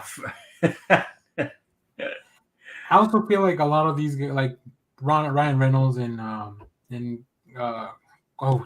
Wolverine's name. What's his name? Hugh Jackman. Hugh Jackman. Like, they're both really good friends with a lot of the other people that play superheroes. So like, they could probably. I would imagine they could, and a lot of these are probably not like. I mean, they're probably cameos. So it's probably just they come in for like a day, one day shoot kind of thing, and then take off. If Zack Snyder was able to put in Tig Notaro just by recording in his garage, all the whole thing, I'm pretty sure they can figure out how to get in all those cameos in without having people actually have to go anywhere. So where are we landing on the theory that Lady Deadpool is Blake Lively? I think that makes the most sense. Like, I kind of love it, honestly. I think that'd be amazing. I think logistically it makes sense too. Like, they both have to be on set, so like they can bring their kids, and because they've talked about how only one of them goes to do projects at a time, right? To make sure that somebody's spending time with their kids. But if they go shoot a movie together, then they can spend all this time together and like everybody in the same place. So, or I mean, it could still be Taylor Swift. We don't know, which is what I think a lot of people want. That would be so. I'm not on board with that, honestly. Brian's gonna get us canceled here out of the internet. I will get, but You're but right. we She should be need, Dazzler. we need, yeah, Should be Dazzler. that actually does make more sense. So Let's see. Endgame With is regard to importance, Feige said Endgame is a 10 and Infinity War is a 9. Deadpool Wolverine is an 8. wow. Oh, That's interesting. pretty good. I mean, that's right there. Oof. So yeah, it's gonna be a lot of fun. We'll see. I don't know if this is gonna interfere with book club, Josh. It does come out on Thursday. Oh, shit. Good point. We're gonna keep delaying that book club forever. I know. Indefinitely. I know. I mean, you could turn it into a book club event. Like, all go to see the movie. Yeah, this with your books. Yeah. So we bring our copy of Lord Olympus. Is it Lord Olympus? Yeah. No. Yeah. Yeah. Right. Volume 1. Real quick, cool. we're gonna have a book club before this movie. You guys keep it down. We'll just talk loudly during the movie about the book. So Can you turn on a light? Can we go over some all-in announcements real quick? Yeah. Do you have anything pulled up? No. Okay. All right. Great. Would you Hold on. Programming on the side. I should have, but DC Comics announced. I'm just going to run with it through memory.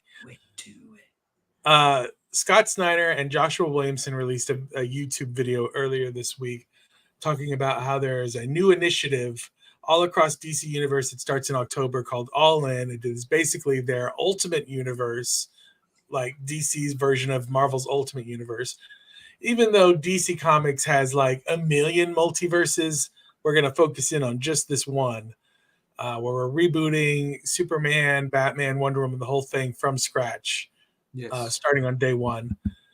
In the YouTube video, they said that all of October is a great jumping on point for everything across the board. Regular DC Universe books they're not renumbering or anything like that, but they are starting with new story arcs for everybody. Yeah. And then they're also going to be launching this all-in absolute universe, I think is what they're calling it. And they've announced a few teams for it. Basically, what this sounds like to me, and they said in the video they've been working on it for years. This sounds like they sat down and were like, what if we did the new 52, but like smartly? Like, what if we sat down and actually planned out to reboot the DC universe from scratch? And what if we did it in a way where everybody like knew what they were getting into beforehand, and so that we could all plan it out? Because that's what this sounds like. What if we didn't keep it a secret and have to have Jim Lee design everything? Right, exactly. And so we have some really interesting teams that have been announced. I know Kelly Thompson's writing that Wonder Woman book. Yes. Scott Snyder's writing the Batman book. And then I don't know. Book. Hold on. I'm sure it's here. Oh yeah, Kelly Thompson. So Absolute Batman will be Scott Snyder with Nick Dragotta. It will center on a version of Bruce Wayne with no wealth, no Alfred, no Wayne Manor to fall back on. Absolute Wonder Woman will be from Kelly Thompson and Hayden Sherman. That's what I was trying to remember earlier. And to reinvent Diana, completely taking away her island paradise, sisterhood, and mission of peace. Wow. It feels like they're just stripping them down of everything.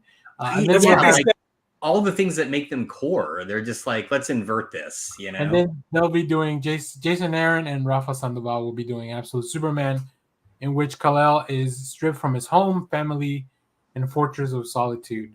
This is not what the Marvel version was, which was in a lot of ways modernizing them. This is just taking core conceits of each of the characters and removing them, which could be interesting, but thematically it plays in with the Absolute stuff, because the Absolute Power event is like all these heroes are losing their powers to the Amazo droids. Mm-hmm. So it kind of makes sense.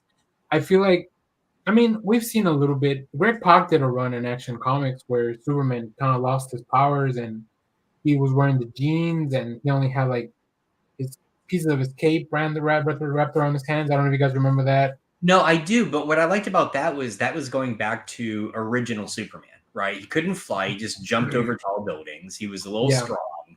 And that's what I liked about that. But this, it's not hitting me well.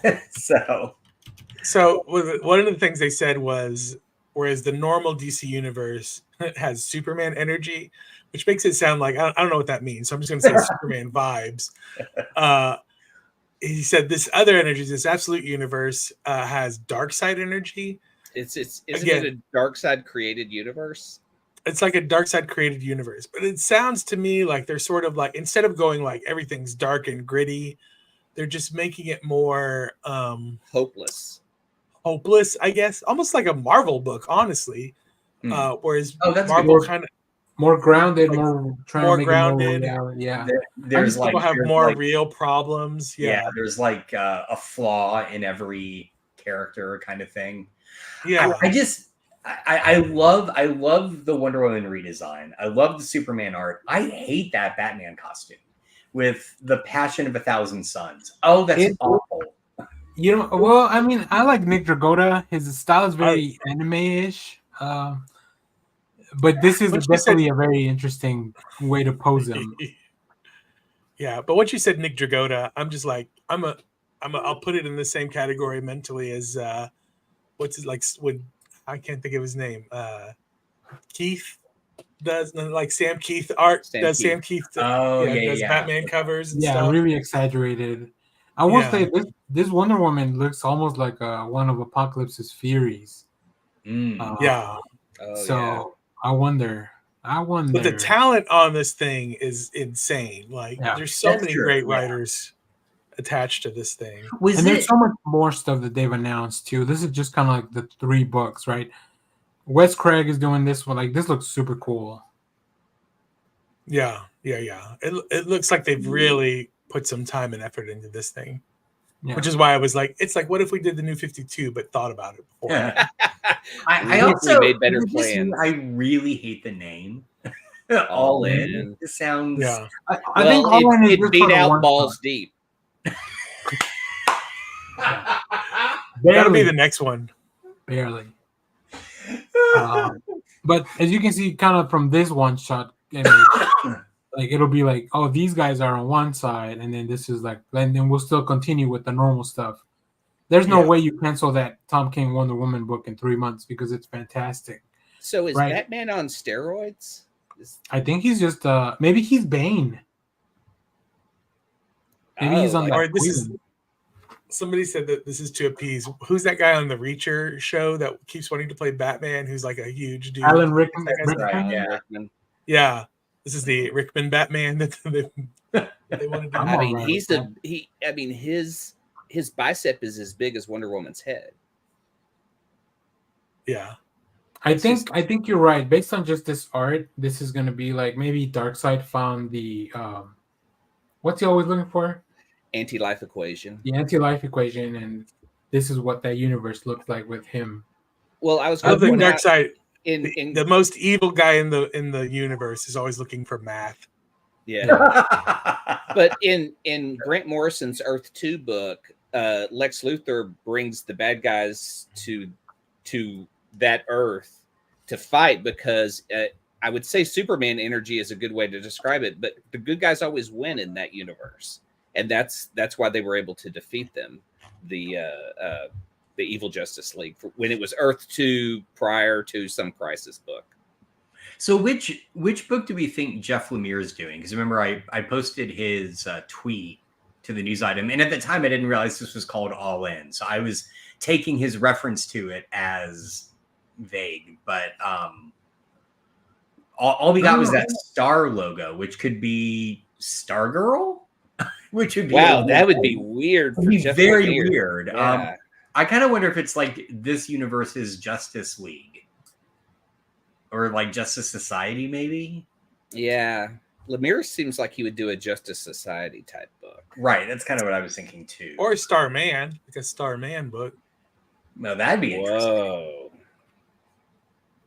Whoa. So I'm looking through the solicits for October, which, of course, if you know, solicits go that many months in advance. But I don't see Jeff Lemire here. I know a bunch of people announce books, and I was trying to keep up with everybody, but God, it I'm was sure a lot of announcements. everything will come out. I think they have a. I mean, they definitely have a panel this week during SDCC. Oh yeah, San Diego SDCC. Yeah. There's definitely gonna be more of that. But yeah, if you want to know a little bit more about that, definitely check out the previews. I think DC does like its own little previews book now on its own. I'm not a big fan of the name because they're renaming everything to All In. Like, It's like kind of like Dawn of DC. Like Dawn of DC was a cool name, I think.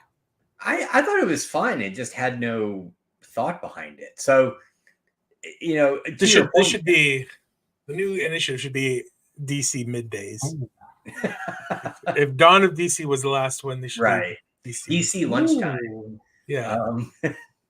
Rodney Barnes is gonna do a book called Batman Full Moon. Where Batman goes around just moons people. Oh. I don't know, but this looks really cool, and it's gonna be the artist that did the Riddler series, Stefan Subik. Oh, that was good. Yeah. Good That's artist. cool. You've been mooned. Let's see. Yeah. I'm just looking through all the solicits. His enemy is pressed ham. Cool.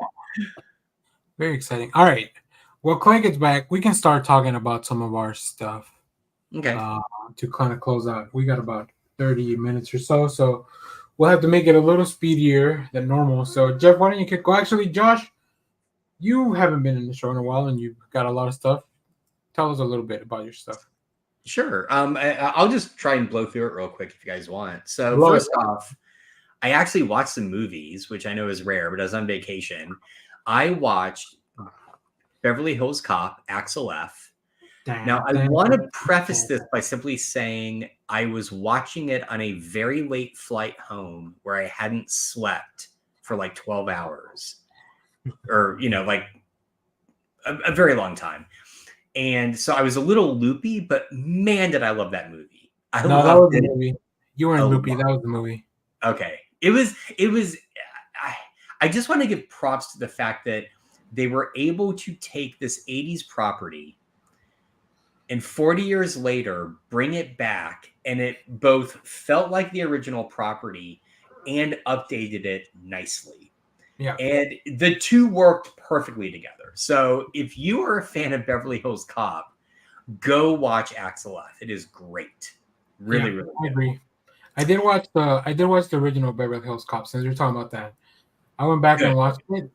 It's really fun. It's a really fun movie. I can see why people enjoyed it. And the new one definitely has like, oh, you like that? Well, let's kind of do it again, but like update a bunch of stuff and we'll introduce an element too. Yeah. Do you walk around with bananas and stick them up people's tailpipes now that you've seen? I do, but it's more euphemism. So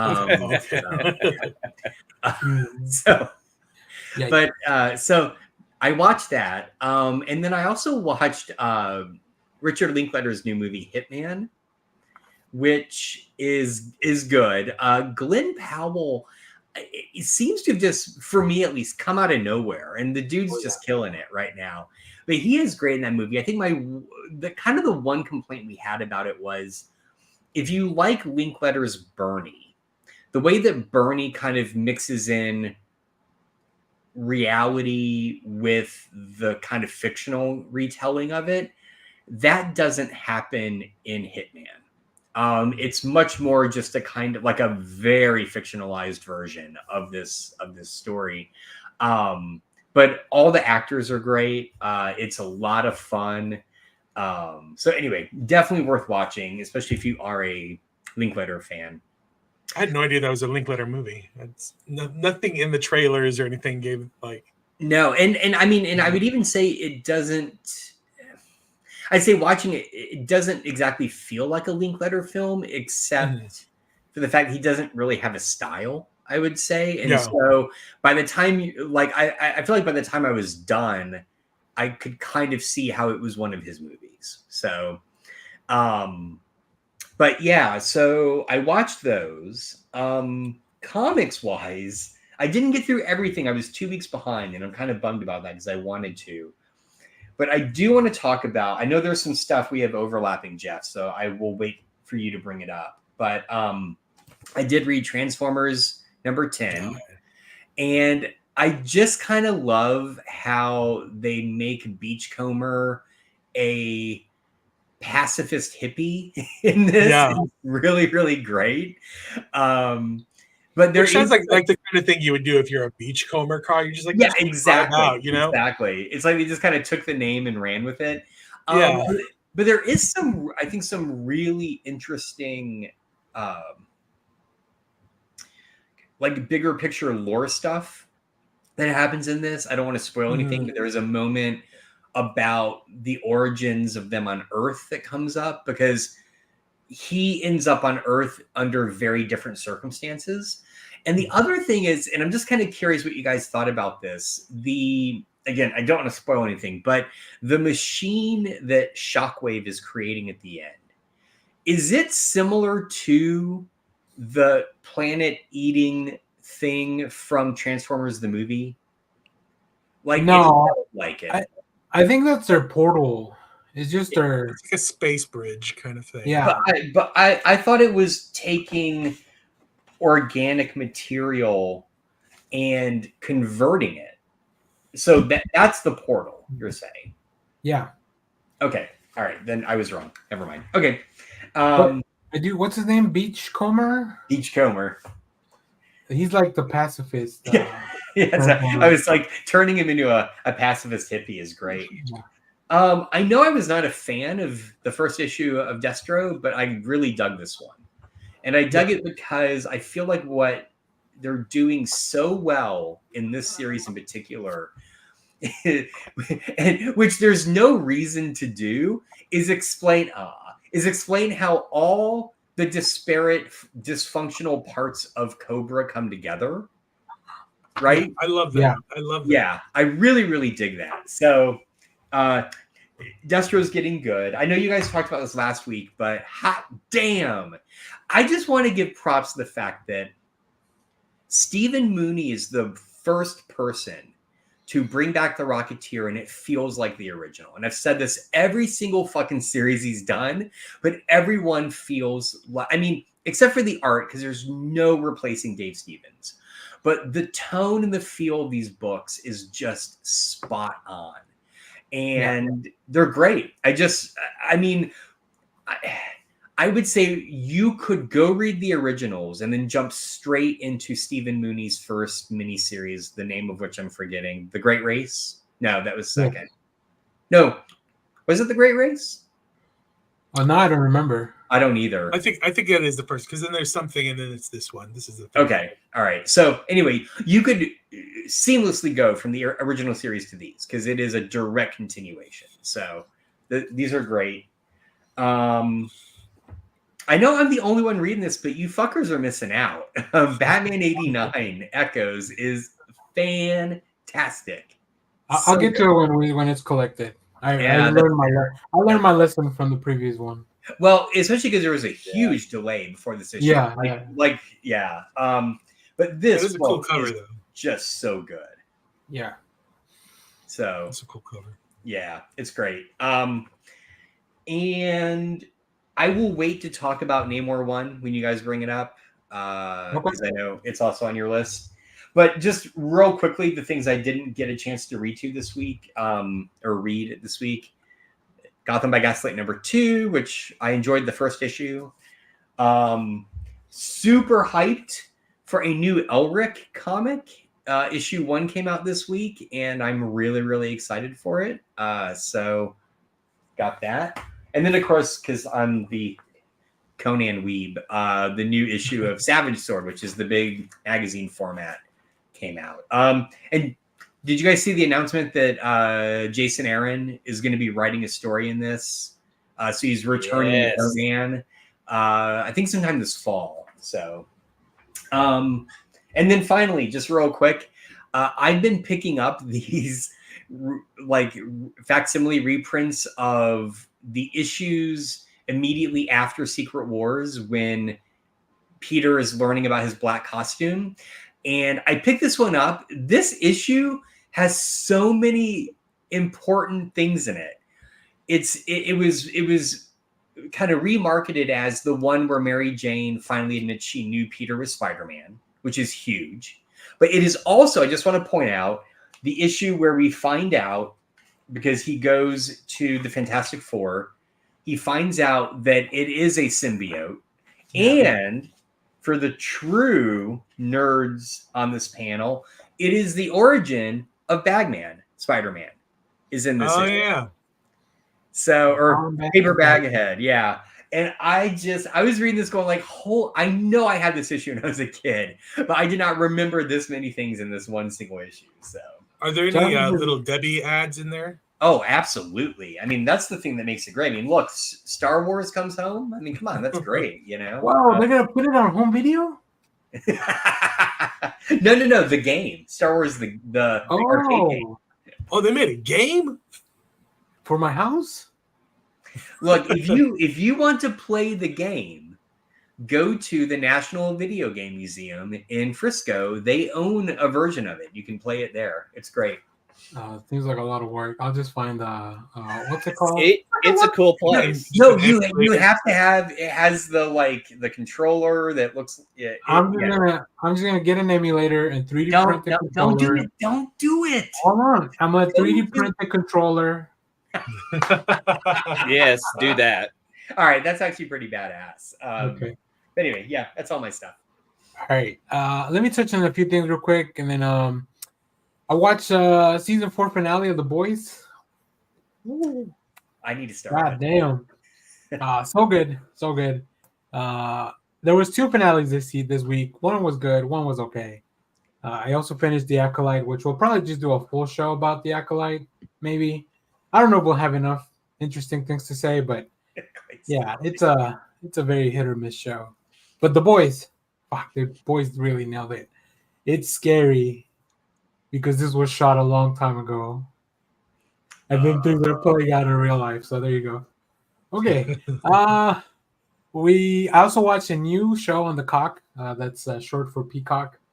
Are you sure? I think that's what they're changing it to, like HBO Max. They just went to Max, so they went to Max. Yeah, but they're bringing back the HBO. Yeah. They're like, oh, Max is just shit, but if we put some turd polish on it and call it HBO. They moved some of the prestige shows to the HBO brand, like the Penguin's now going to be an HBO brand show. Yeah. The Dune prequel thing is going to be an HBO Max show. Zaslav, man. But I had been seeing a lot of ads for this Those About to Die show. It's like some Roman. Like a gladiator. Yeah, and the first episode is actually directed by Roland Emmerich, who did really? Independence Day.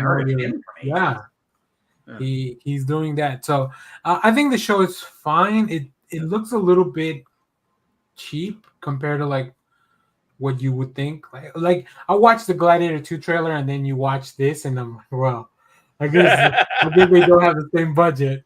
Like the Gladiator 2 movie is recreating that naval battle in the Coliseum. I don't know. There's a name for it. That's awesome. They recreated that? That's cool. No, you should go watch the trailer for Gladiator 2. It's very good. All right, nice. I just like that. But yeah, this show, I think it's fine. I'm going to keep checking it out. So I'll do a full review of at least the whatever I end up watching. The trailer does make it look very CGI heavy.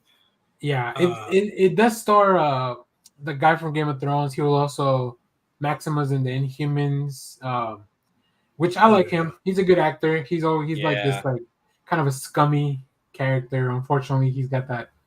He's been typecast. Except in Misfits, he was in Misfits and he played a nerdy character. Right. He was really good in that. It's before he broke bad. And like I said, I watched Beverly Hills Cops. That was a lot of fun. It makes me want to check out the rest, but I hear 2 and 3 are not as good. 2's meh. 3 is awful. Okay, all right. which is why in the movie when Jesus Christ, Judge. no. The guy from Third Rock from the Sun. Why am I blanking on this? Oh, young Bruce Joseph Willis from Gordon-Levitt. Looper. Yes, JGL. Joseph Gordon-Levitt is going through his records. Like, you were here in '84, you were here in '87, you were here in '91, but I heard that one didn't go so well. So it kind of makes a little pointed comment about it. All right, let me touch on some comics that were not on. I think they weren't on Jeff's list. So I read the first issue of Dark Knights of Steel, All Winter #1. This is on that, based on the world that Tom Taylor created for the Dark Knights of Steel, but it follows a version of Deathstroke, which is really cool. Beautiful art. It's all black and white too on the inside. Oh wow! Like there's some color, and it has a lot to do with the storytelling. But it's really cool. I like the medieval times DC characters. I'm always gonna check that out. I also read the Blood Hunt Lara Kinney issue. I love these one shots. I love the Blood Hunt stuff, and I love Peach Momoko. So like, I got everything in this one book with the cover. Ultimate X-Men #5. I'm really enjoying this. Like, it really just feels like X-Men, but they're like in a manga, which is a lot of fun. Like, it has all those tropes, and they're finally getting to the crux of it all. And I didn't see, and then Phoenix #1, another X-Men book.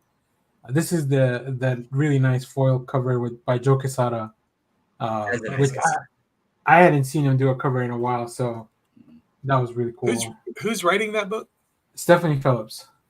Oh. Okay. Yeah, she's doing some great stuff. And then if you want more Kelly Thompson, you can go pick up Powerpuff Girls #1. Oh, I almost bought that. Fuck, I should have. It's good. It's on. I think I uploaded it to the folder. Oh, okay. Because Dynamite sent us a copy, but it does have that large, though with their big watermark. But it's really fun. Like I was never too big. Like I don't remember the Powerpuff Girls, except for like the big premise. But this really kind of feels like just going back and watching another episode. So that was fun, and it was a cool cover. So I think that's it. The only other thing I haven't read, but I did buy this. The Luchaverse Catalyst is from the Massive. I think it's Massive Publishing, but it's got Rey Mysterio in it. So there you go. Now, before we go to Jeff, not Dirty Dom. Before we go to Jeff, since I just mentioned wrestling, Clay, you mentioned you had a wrestling thing. Yes. Tell us about that. While browsing our local UHF channels, that's free channels you get on TV with an antenna. What in the what now? On channel 39 here in Dallas, they have the Women of Wrestling, and they call them superheroes. And so Shelby and I got caught up in watching these women wrestle because it's from the co-creator of Glow, I believe is who created this. Yeah, I think that and Jeannie Buss from the Lakers co-owner, she's invested money in them. But it's like Glow, kind of, it's just women wrestling. It's just kind of, I don't know. It's not A tier. So I'm trying to figure out what tier it is exactly. You guys said you've seen it before. Daniel, was it you that you had seen? I mean, I've seen Glow. I saw Glow back in the day, and I think I've seen some internet clips of WoW. Yeah. I just didn't know if this was like a farm team, or what would it call, like maybe a B-list wrestling. I mean, it's probably just an indie. Yeah, just an indie promotion. Which are fun to go. If you ever get a chance to go see an indie wrestling match, those are the kinds that you see in like church. Those weird churches that have like gyms attached to them. Like they're there. Yes. They're in like old dance halls. They're just like in wherever they can set up a match. Sort of like theater. Just like if there's enough space for them to build the ring, they're going to try to have a match there. Those are real entertaining to go see. Because sometimes Yeah, you'll and get they're- like old like I was at one down in San Antonio that was in this church adjacent audit like stadium kind of thing, and Brutus the Barber Yeah. Beefcake was there as a special guest, and the man could barely walk. Like he did not know where he Oh, was man. at. Oh, that's You sad. could tell his knees were shot or whatever, but it was still pretty entertaining, you know. Nice. Yeah, all right. they just had some wild names of wrestlers, and so that kind of pulled us in too. So Yeah. but yeah, if you guys have never seen WoW, it's worth a watch because it does bring back memories of Glow. Yeah. Just go find a TV with a Knox cable on the back, then find an antenna, and then scan it. So it's not a lot of work. But then you also get access to Google rabbit ears. Toon TV. Yeah. All those cartoons on Oh, Meet- it's so Meet good. Cartoons. I've been turning that on in the background just as I do shit. Same. Yeah, Yeah, it's same. great. Instead of watching Logan. I will watch this. I bought the Blu-ray like 5 years ago. I just haven't gotten around I to buy a it. lot of comic books. Doesn't mean I read them all, Josh. See, same. All right. Jeff, you want to go through some of your stuff? I know we're running a little long, so. Yeah, I'll go quickly, but we can talk about this right off the bat. Namor #1 came out. This is from Jason Aaron. And the artist is The art is great. It's all the way in the back. Yeah. Paul Davidson and Alex Linz. Colors by Niraj Menon. Letters by VC's Joe Caramagna. Caramagna. Caramagna. I didn't even know there was a new Namor coming out until like a week ago. Yeah, same. And then I had them pull this. This was not. I did not know anything about this. Interesting premise. I did not know. I'm not caught up on geopolitical happenings in the Marvel universe, I guess, because I did not know that Namor had abdicated his throne. And then what this is about is how Atlantis has been thrown into turmoil because of that. And now there are 7 people laying claim to the kingdom of Atlantis, and Namor has to. It sounds like it's going to be real Game of Thronesy, and it's super violent for a Marvel comic. You get to see some bones and some limbs being taken off in this thing. Dude's hip bone comes out of his skin. It's some of it is fish people, so like like whatever. It's just like there's fish people. It's just like going to the shrimp tail restaurant or whatever. We all know you hate the fish people. That's so, right. all right, wait, but so Jeff, Danny, did you guys like this? I think it was okay. It wasn't my favorite thing I read this week, but it was. I think I want to keep reading it. Yeah, it took me about to the end, the hook of the book for me to get into it. Because I felt like the hook still left me cold. Because so in my brain, I keep comparing this to Ryan North's first issue of the new FF run, right? Mm-hmm. Where similar to this, you're presented with a character outside their normal existence. And I felt like you could hand that issue of FF to someone who's never read it before, and they would get to the end and still feel like, oh, this will get explained. I never felt like this was going to, like, I got to the end of this and I'm like, do I need to go back and read something? What the fuck is going on? Like, I was so confused. And it kind of turned me off. So I got done and I'm like, yeah, I'm not going to keep reading it. Like, it pissed me off. So I definitely enjoy the young Namor stuff more because that felt like I didn't really need to be caught up on whatever was going on. But I also love a jailbreak. We just read the TMNT #1 last week, which feels a lot like this too somehow.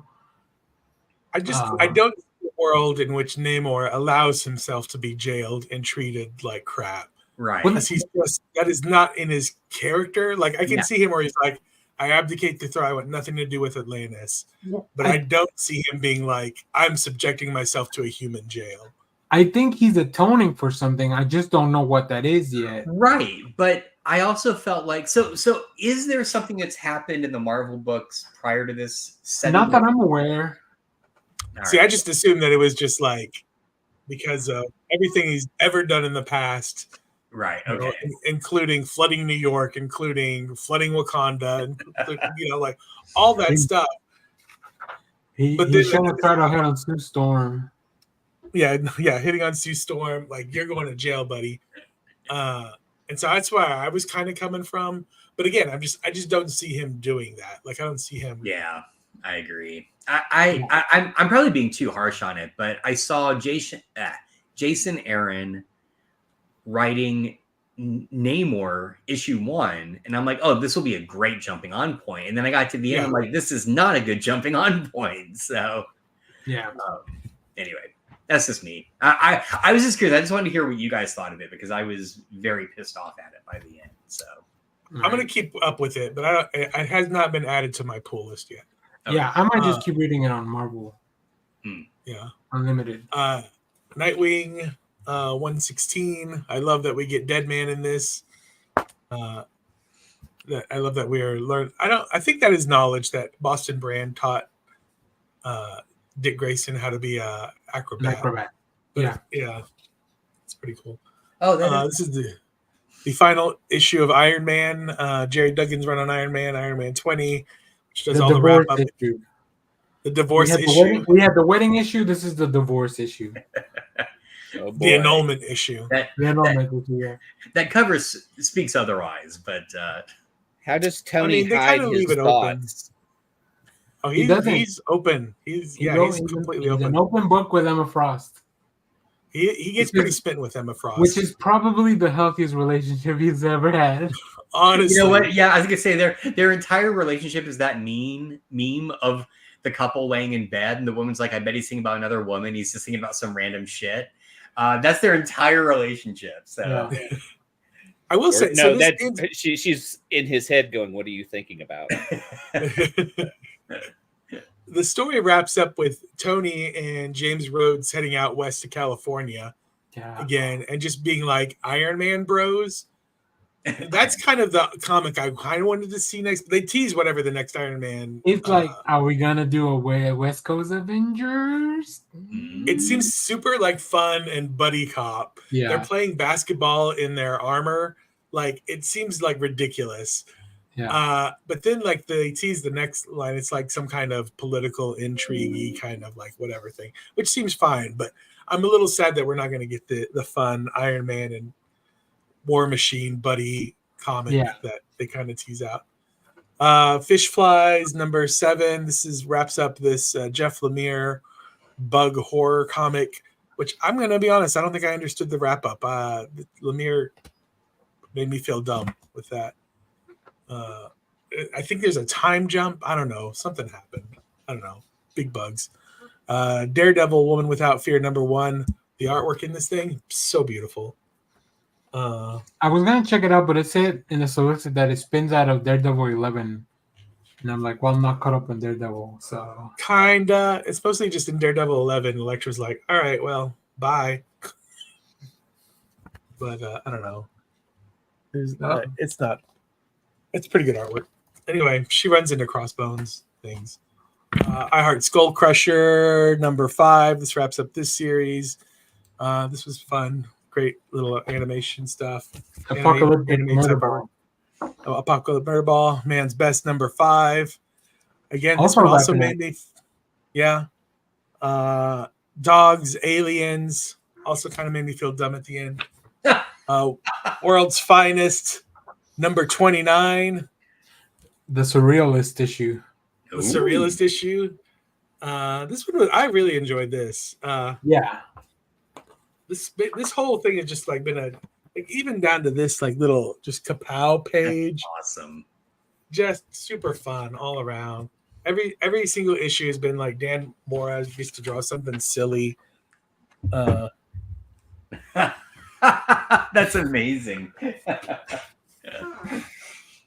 What's the Furthest Place from Here? Number 19. This is the oddest comic book on the market as far as I'm reading right now. Tyler Boss. It's the hipster of comic books. It is really hipster. There's records that come out with some of them on occasion. Wonder Woman #11, the Absolute Power tie-in. It does kind of the thing where the tie-ins do, where you're just like, okay, well, that's a tie-in story.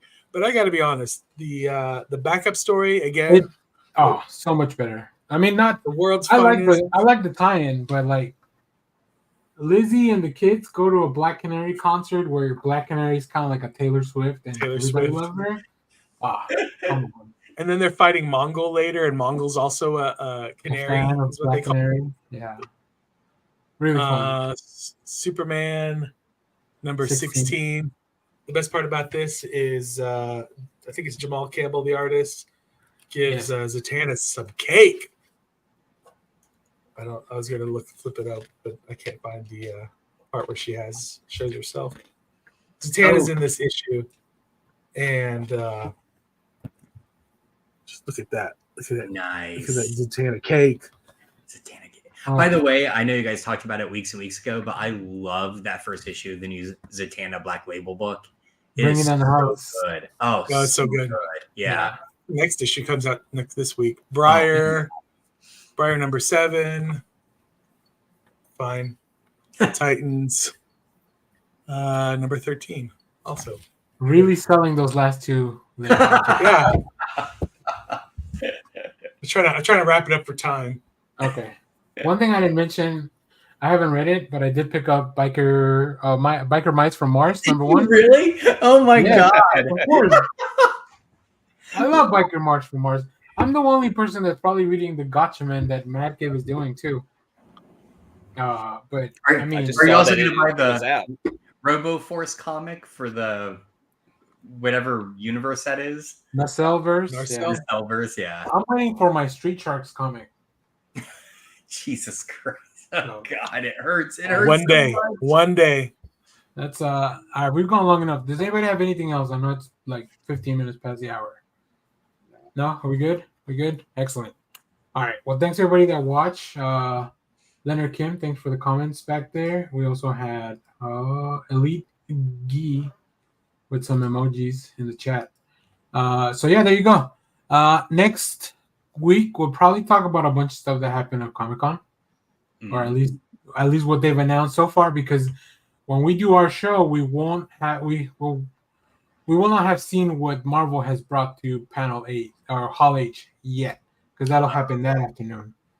Is that Marvel's movie studios or Marvel Comics? Marvel Studios is going to Hall H. Okay. We'll probably speculate. Yeah, we'll probably talk a lot about the like comic stuff. Comic stuff. So, yeah. So that's the thing. So, all right. Well, thanks for watching, everyone. We'll see you guys later. And there's the Gene Parmesan outro, not the. Here we go. Bye, guys. The most important thing in life will always be El Bebo. Simon Sinner, get the fuck out.